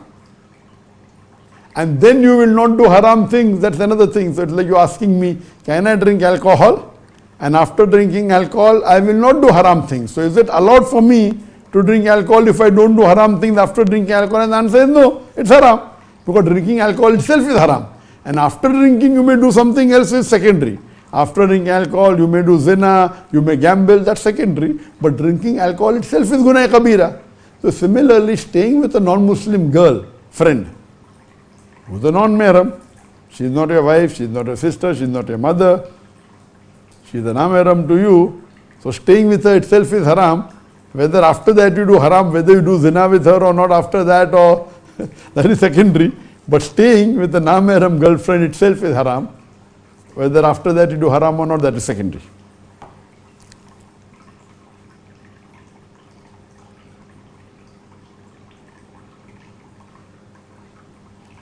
Question asked by Miftal. Assalamu alaikum. Can a man do exercise shirtless in a public gym? Can a man do exercise topless or shirtless in a public gym? As far as the satar of the male is concerned for a Muslim man, it's from the navel to the knee. There are different opinion whether the knee is included or not, but the right opinion is different opinion. I mean, the Shafi madhab and the Hanafi madhab, that is the knee included or not. But preferable is that you include the knee also. So the question is, if he is shirtless, as long as is from the navel bottom is covered, it is permitted. General ruling. General ruling. So if you are shirtless without a top, as long as from your navel downwards below the knee is covered, it is permitted. But you said a public gym.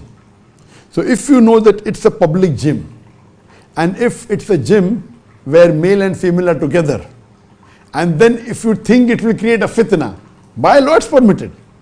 But it can come in the makruh category if you think it's going to create a fitna, that if it's a gym where both the sexes are there, and if you are somebody watching you, and if you want to create a fitna, so it can come. Generally it's permitted. But because you said public gym means in the open place, and whether if it's only male, then no problem at all. If it's female and depending on the other situation, etc. But generally, yes, being topless in a public area for a male is permitted because his satar is from the navel to the knee.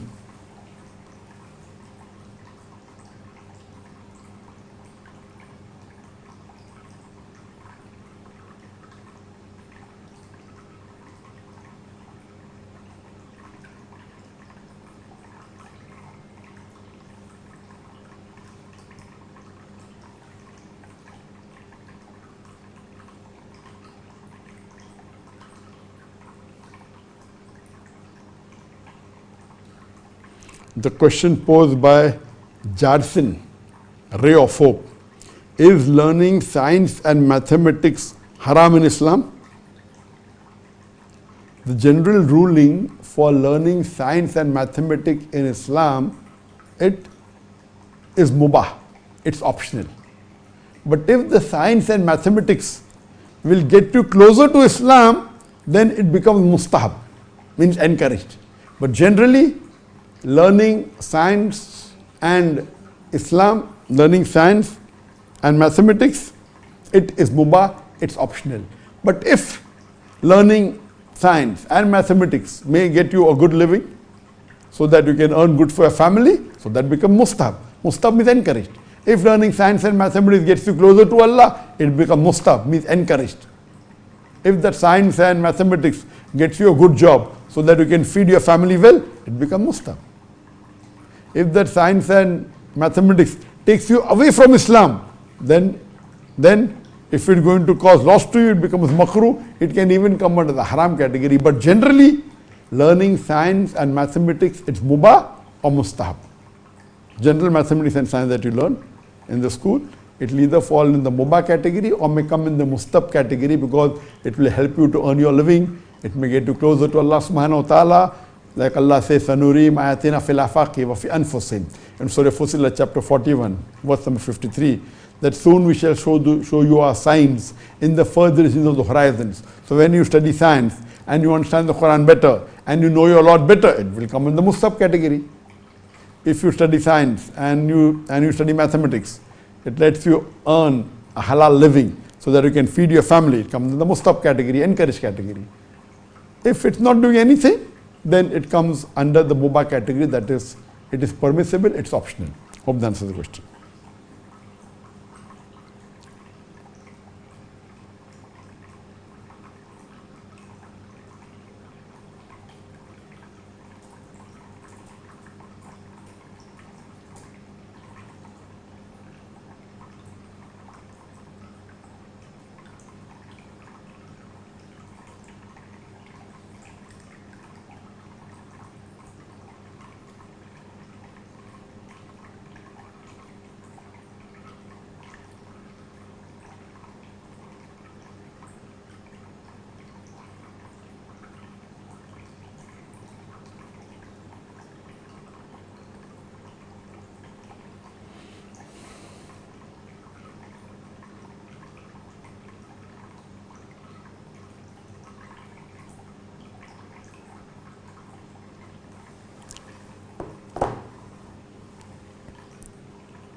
The next question.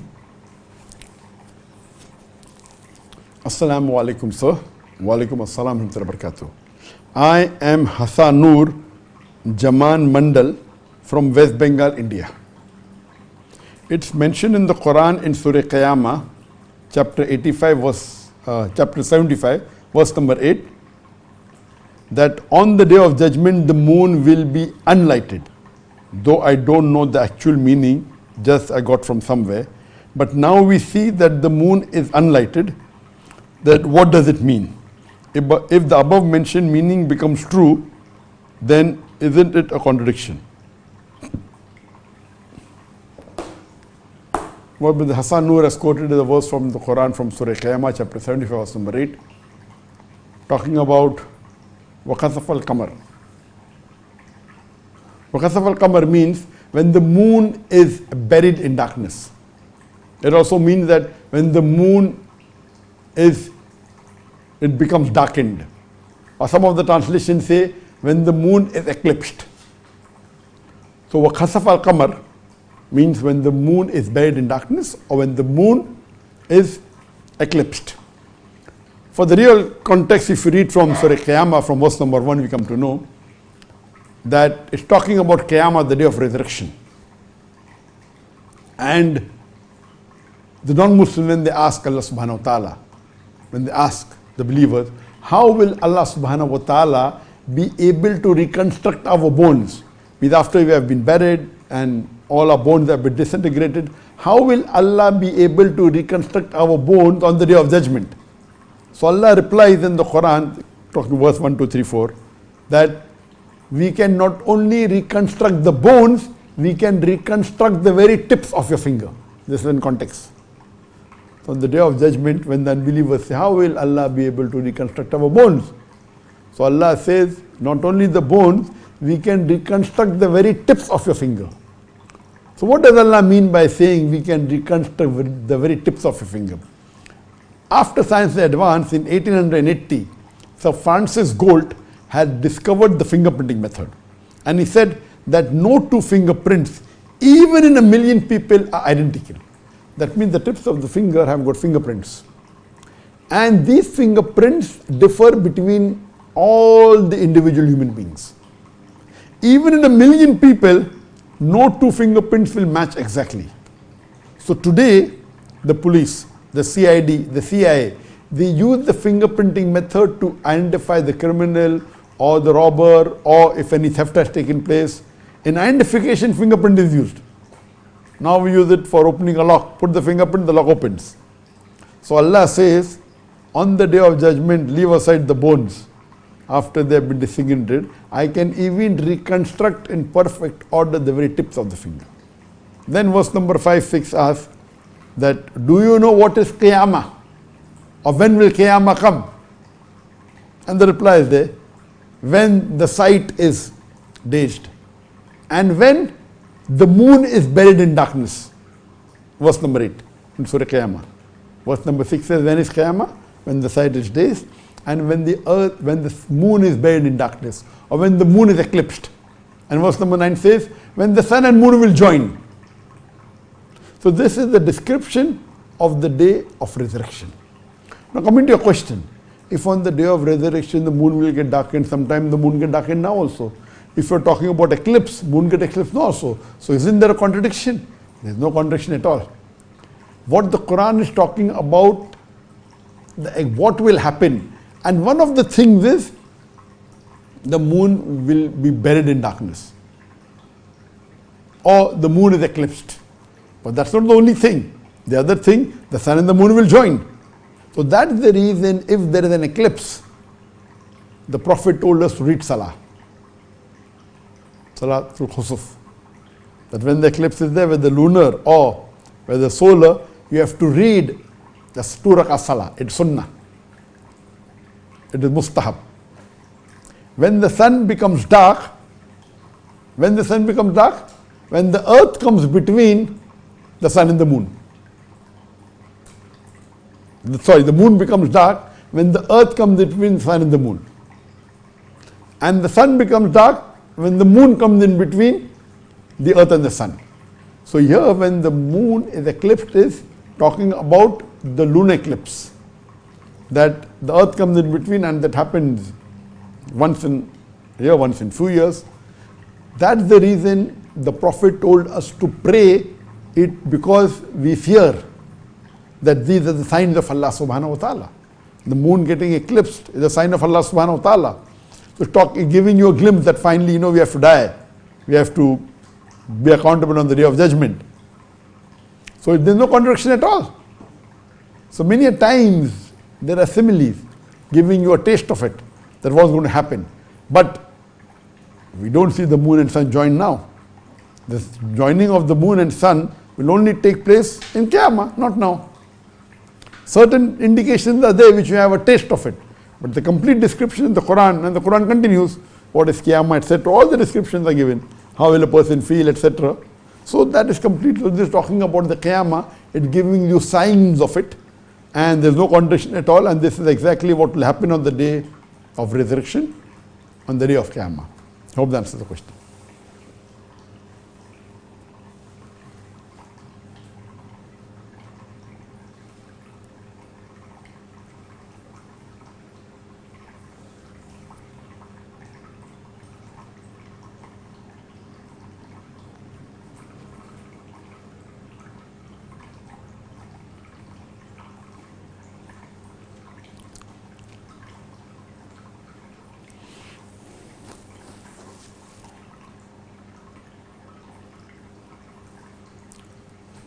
There's a question from YouTube from Rafi Hussain. Assalamu alaikum wa rahmatullahi wa barakatuh. Wa alaikum assalam wa rahmatullahi wa barakatuh. Dr. Zakir, would you like to speak a few words about Allama Dilawar Hussain Saidi, who passed away recently in the jail of the Munafiqs? He was most popular Dai of Bangladesh. Yes, I am aware of Allama Dilawar Hussain Saidi, Inna lillahi inna rajiun. And I got the information a few days earlier that he passed away. May Allah subhanahu wa ta'ala grant him Jannat al-Firdaus. May Allah subhanahu wa ta'ala raise his level to the highest level of Jannah. And I'm aware that he was one of the popular Dais of Bangladesh. And I'm aware that he was arrested many years ago. And he was first given the verdict of to be hanged, and then later there was protest in which many people died. So they changed the verdict from hanging, giving him punishment of death, to life imprisonment. And there are many people in many parts of the world, unfortunately, many Muslim countries, that the religious people are being arrested, for political reasons. And one of them was Allama Dilawar Hussain Saidi. And a couple of weeks earlier, his son had come to meet me. He had come earlier also in Malaysia, but a couple of weeks earlier, he had come to meet me and he gave the translation of his father that he had done in Bengali, his book. And I told him to convey my salams to him when he meets him. And unfortunately, this happened a few weeks earlier, and we heard that he has expired. And it's happening that now we see that there are many of the great du'ats and great scholars, they're passing away, and it's a loss to the Muslim Ummah. And we know that he had done great work in spreading the message of Allah subhanahu wa ta'ala. And I pray to Allah subhanahu wa ta'ala that may He give him the highest level in Jannah, and may He give him a place close to the Prophet Muhammad sallallahu alaihi wasallam and the Anbiyas and the Khulafa Rashidin and the Sahabas. Ameen.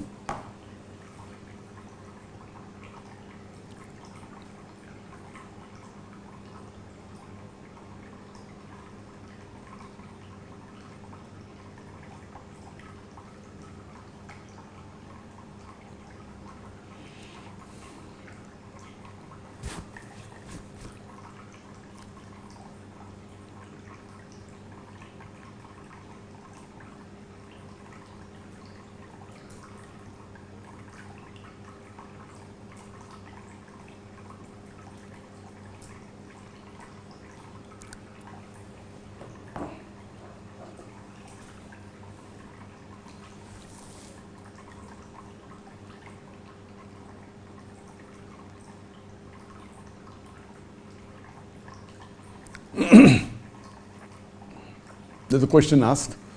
Assalamu alaikum wa rahmatullahi wa barakatuh. This question asked on the WhatsApp. My name is Trina. I am from Bangladesh. Is there any place, book, site, course where you have stored your vast knowledge? I want to get a copy of your memory.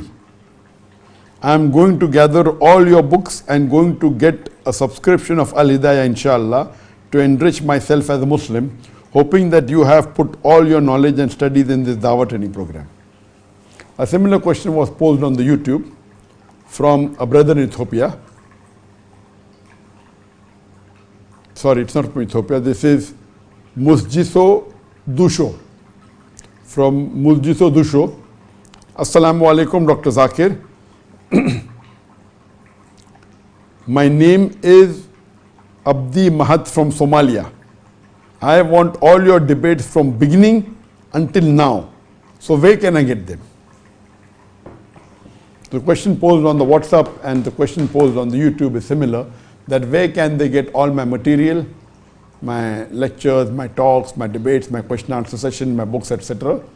And the question on the WhatsApp was, they want my memory. They can't get my memory, but they can surely get my talks, my lectures, my debates, my interviews, as well as my question answer session. The best platform where all of these videos are available is the Al Hidayah platform. As far as the videos are concerned, of my lectures, of my question answer session, of my interviews, of my courses, of all the sessions that are happening, Al Dr. Zakir, then Dare to Ask, all these, majority in one place, it's available on the YouTube, it's there on the Facebook, but difficult to gather them all and searching, etc.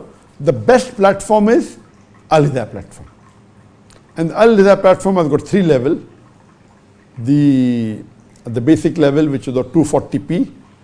This basic of 240p is free for everyone. If you want the higher version,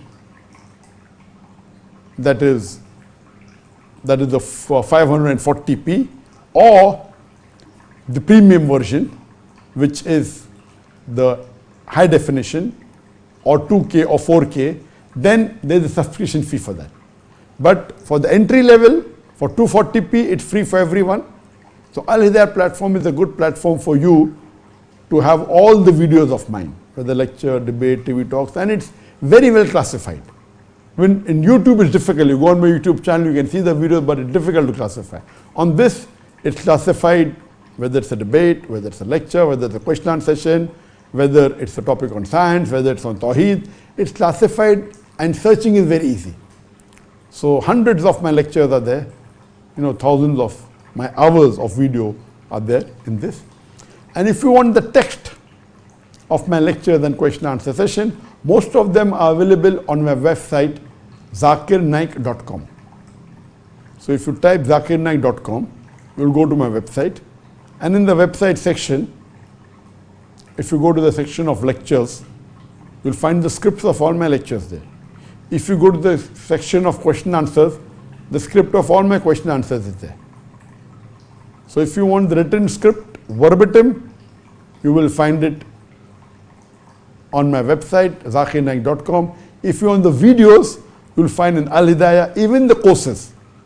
And there's a course called a Dawah Training Program. It is voluminous. It is huge. It's supposed to be in 140 parts, out of which we just started. And we release one part a month. Each part is for about 1.5 or 2 hours, 3 hours. So every month we'll release one part because of the limited resources that we have in editing and checking. Because of my time schedule is busy. So we release one course every month. So far I think there are 10 courses already released on the Al-Hidayah platform. And these courses also have study guides. So if you see these courses, advantages besides the videos, there are transcripts available of my speeches, of my question and answer session, and there are study guides. The study guide, what does it do? It has the gist of the full talk, but very well designed. Maybe generally of the other speakers, it may have maybe 50% or 33% to 50% of the content in a study guide, so that it's attractive and very well designed.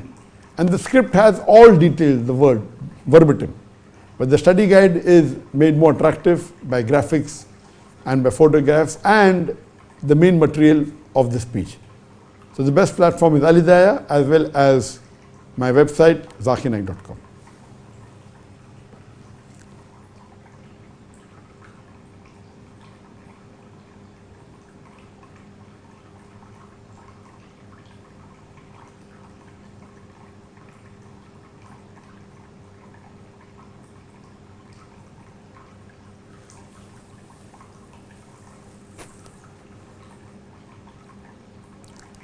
There's a question on the YouTube.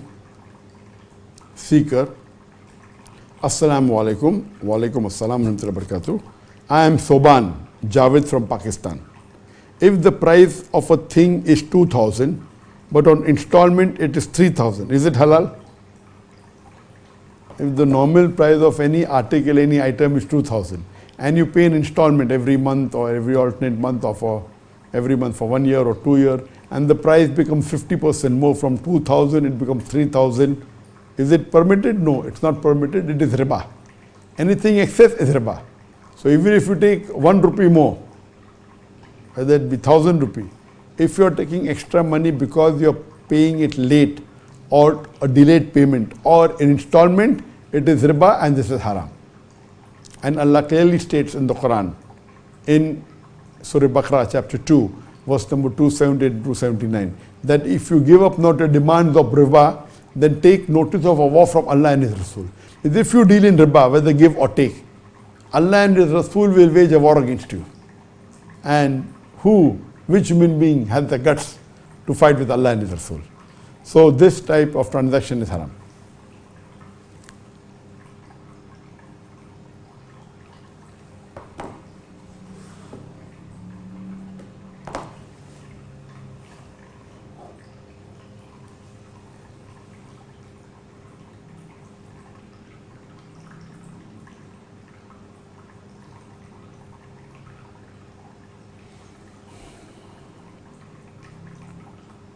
There is a question from the YouTube. Muhammad Junaid. Salam Dr. Zakir Naik. What is your opinion on Dr. Israr Ahmed's ijtihad on the efforts of Iqamat-e-Din? In fact, I will not be able to answer this question, not because I don't want to comment. I have just been requested by the son of Dr. Israr Ahmed, whose name is Asif Hamid, that I should give a recording of about 10 to 15 minutes. On the 27th of August, they are going to have the 50 years of Dr. Israr Ahmed's revival of the returning to the Quran. You know, they're going to have a function on the 27th of August in Lahore in Pakistan, where many of the renowned duats and scholars and Islamic personalities will be coming, and they requested a video from me, and it's on the same topic. So inshallah, I'll be recording and sending a video. So if you want to watch, you can surely, I think they may be relaying it online also, and it's available also to visit physically. It's in Lahore, Pakistan. So surely you can wait, or maybe after I give in the video, I will release it so you can hear it after that. But as you know that, alhamdulillah, I was inspired, besides Sheikh Ahmed Didat, the second person who was my inspiration was Dr. Israr Ahmed.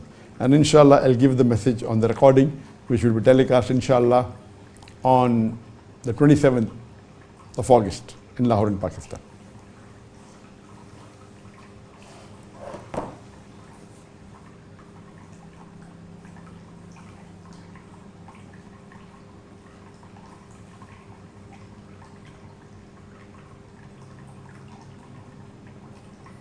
The next question.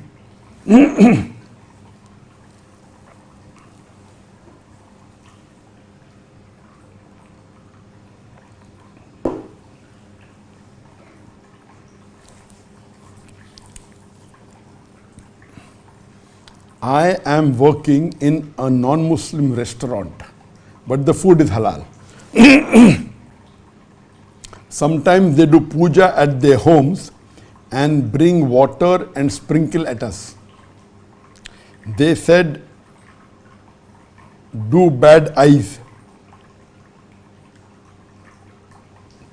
Is this permissible for a Muslim to allow them to sprinkle that water at us? Please revert. So the question posed by a Muslim that is working in a non-Muslim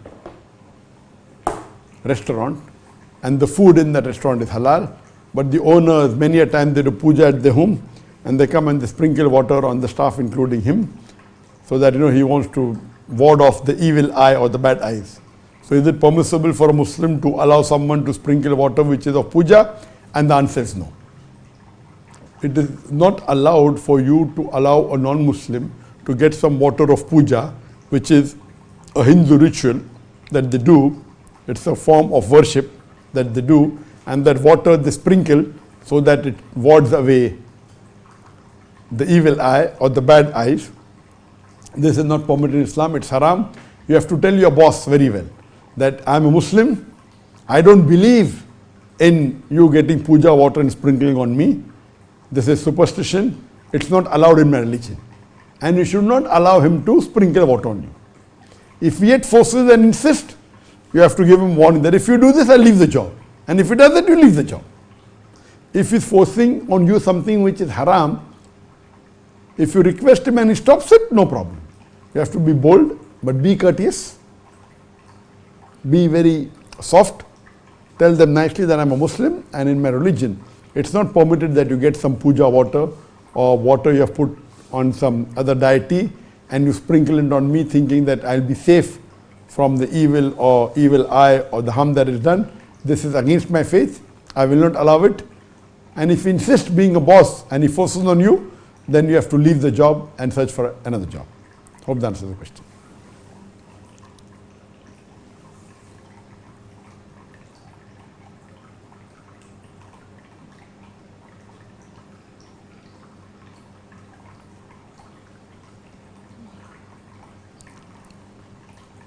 This will be the last question before we end the session. My name is Umar. I'm from Manchester, England, and I am a business owner. I hope you are doing well. Yes, alhamdulillah. May Allah reward you for all your efforts.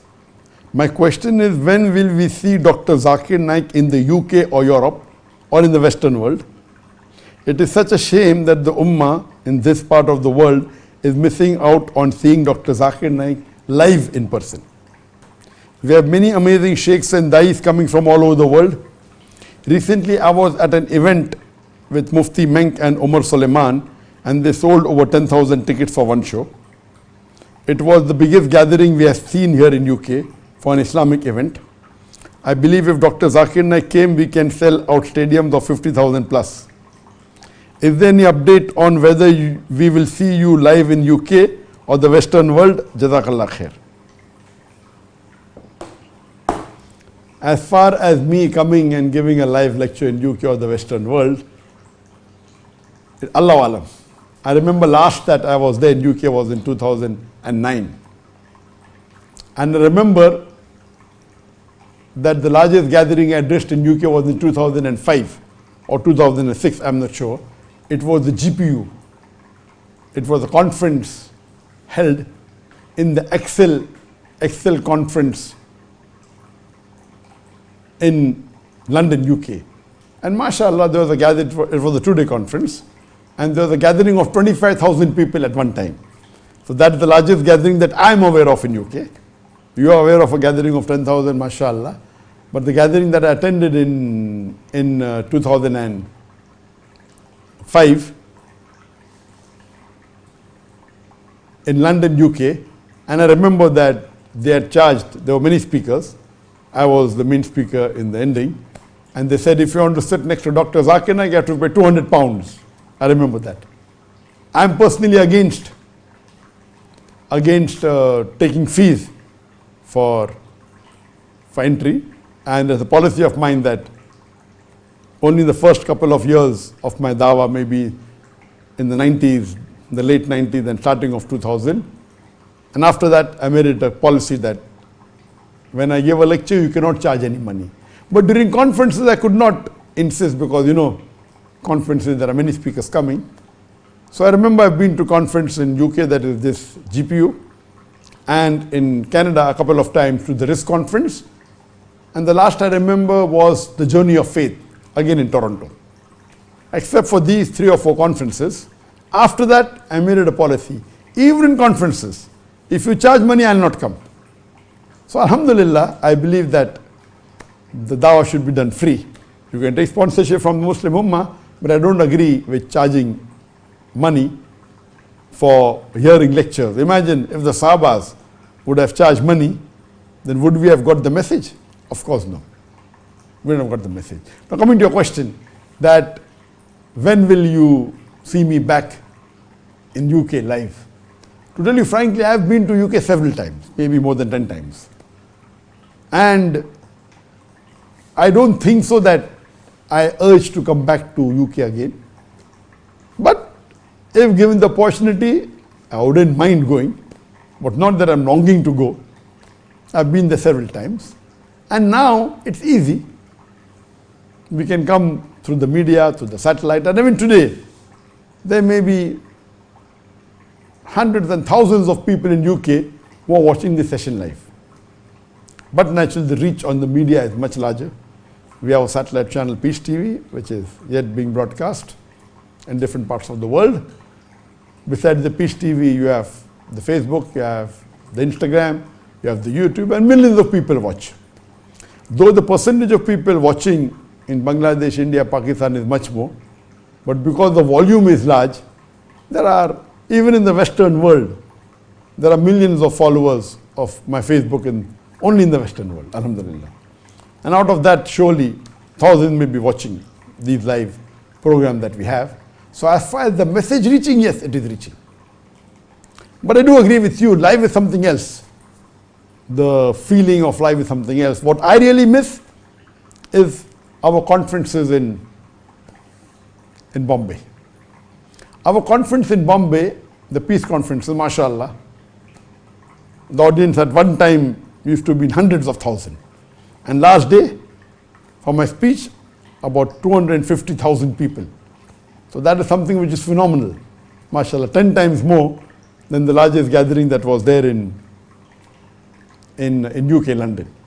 And when we give individual lectures, the gathering is larger. I remember the largest was in Kishanganj, where, mashallah, more than 1 million people live. So we miss those events. As far as large gathering is concerned, in the Western world, the gathering is not that big. 25,000 is. So what we really miss is the large gatherings. Yes, before COVID, the lecture that I gave in Indonesia was, mashallah, more than 100,000 people in Jakarta. I'd given in Kelantan in 2019. There are also more than 100,000 people. Not as large as India. What's happening in India, of course, that thing can take place maybe in Bangladesh or Pakistan. There we can have millions of people. But even having 100,000 people in Malaysia was great. So inshallah, now that the COVID is over and now the things are opening up, so inshallah we expect that we'll be having the talks in larger gathering. Regarding me coming to the Western world, after the onslaught of the Indian government and the allegation laid by the Prime Minister of my country, India, Narendra Modi, first he laid the allegation that I'm a terrorist, he had no proof, so he changed it to hate speech. He could not prove it, he changed to money laundering. So now, even money laundering has been rejected. 3 times he asked me from the Interpol and they rejected. And mashallah, so all these allegations now have fizzled down. But yet, India is a powerful country. So after 2017, when Indian government started asking me from different countries, I have a policy that I only accept invitation if I'm invited by the head of state, head of the country, or maybe a home minister, or from the official government channel.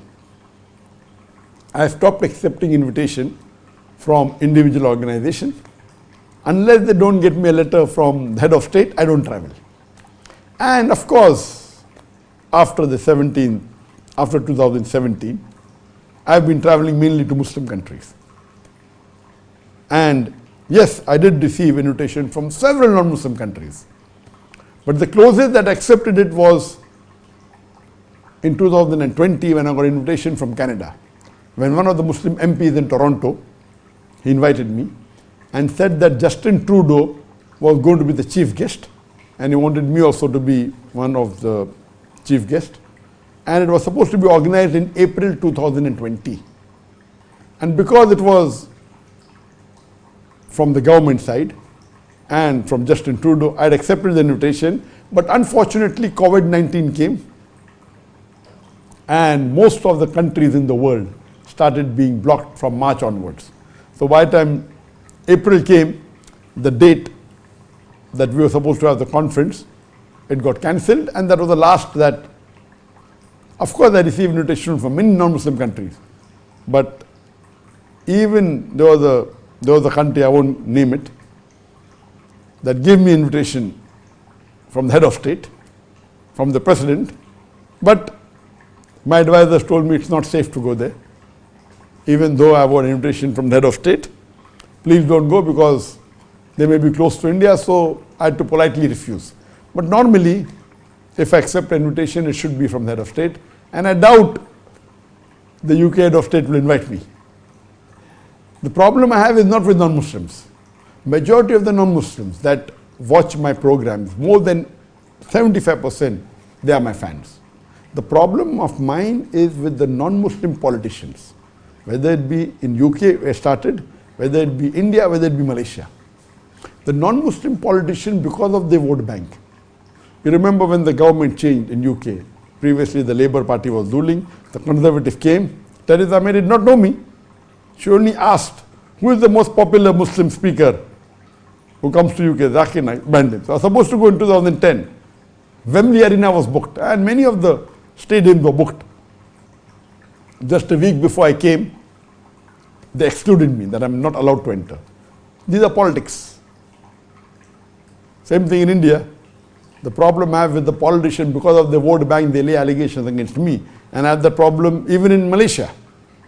The non-Muslim politicians, for the vote bank, they keep on accusing me. So I filed a defamation case against 5 politicians, mashallah. 5 politicians. That was in 2019 after my speech in Kelantan. And mashallah, out of which one politician before the case started, he asked for apologize and asked for a settlement, and we agreed. The 2 of them, mashallah, they lost the case and they were asked by the judge that they should apologize, and 2 are yet pending. So by Allah's grace, alhamdulillah, but this is common for the vote bank. But generally, the non-Muslims who watch my video cassette, they are my fans. Whether it be in Malaysia, I get very often when I go to Malaysia, many non-Muslims want to take photographs with me, the Hindus, the Christians, many of the Chinese. It's common. The problem that I have is mainly with the non-Muslim politicians for the vote bank. So if Allah wills and if there is a change, inshallah, Allah knows best when is the right time. Otherwise, surely we will come via the satellite, we'll come via the social media, we'll come via the internet, the work will continue and the message will keep on reaching. As the beloved Prophet ﷺ said, inshallah Islam will enter every home. And I pray to Allah subhanahu wa ta'ala to make me and Peace TV instrumental in fulfilling of this hadith. This was the last question that we could answer. Till we meet again 2 weeks afterwards. Today is the 19th. Till we meet again after 2 weeks, that's the 2nd of September, because next Saturday, being the 4th Saturday, there will not be Ask Sheikh Farik, because my son Farik is traveling to Indonesia for a lecture tour. He'll be there for about 2 weeks. So because of that, he will not be taking the session that is next Saturday. But after that, inshallah, the 1st Saturday of September, on 2nd of September, we'll meet again. Till then, Assalamu alaikum wa rahmatullahi wa barakatuh. Wa akhiru da'wana alhamdulillahi rabbil alameen.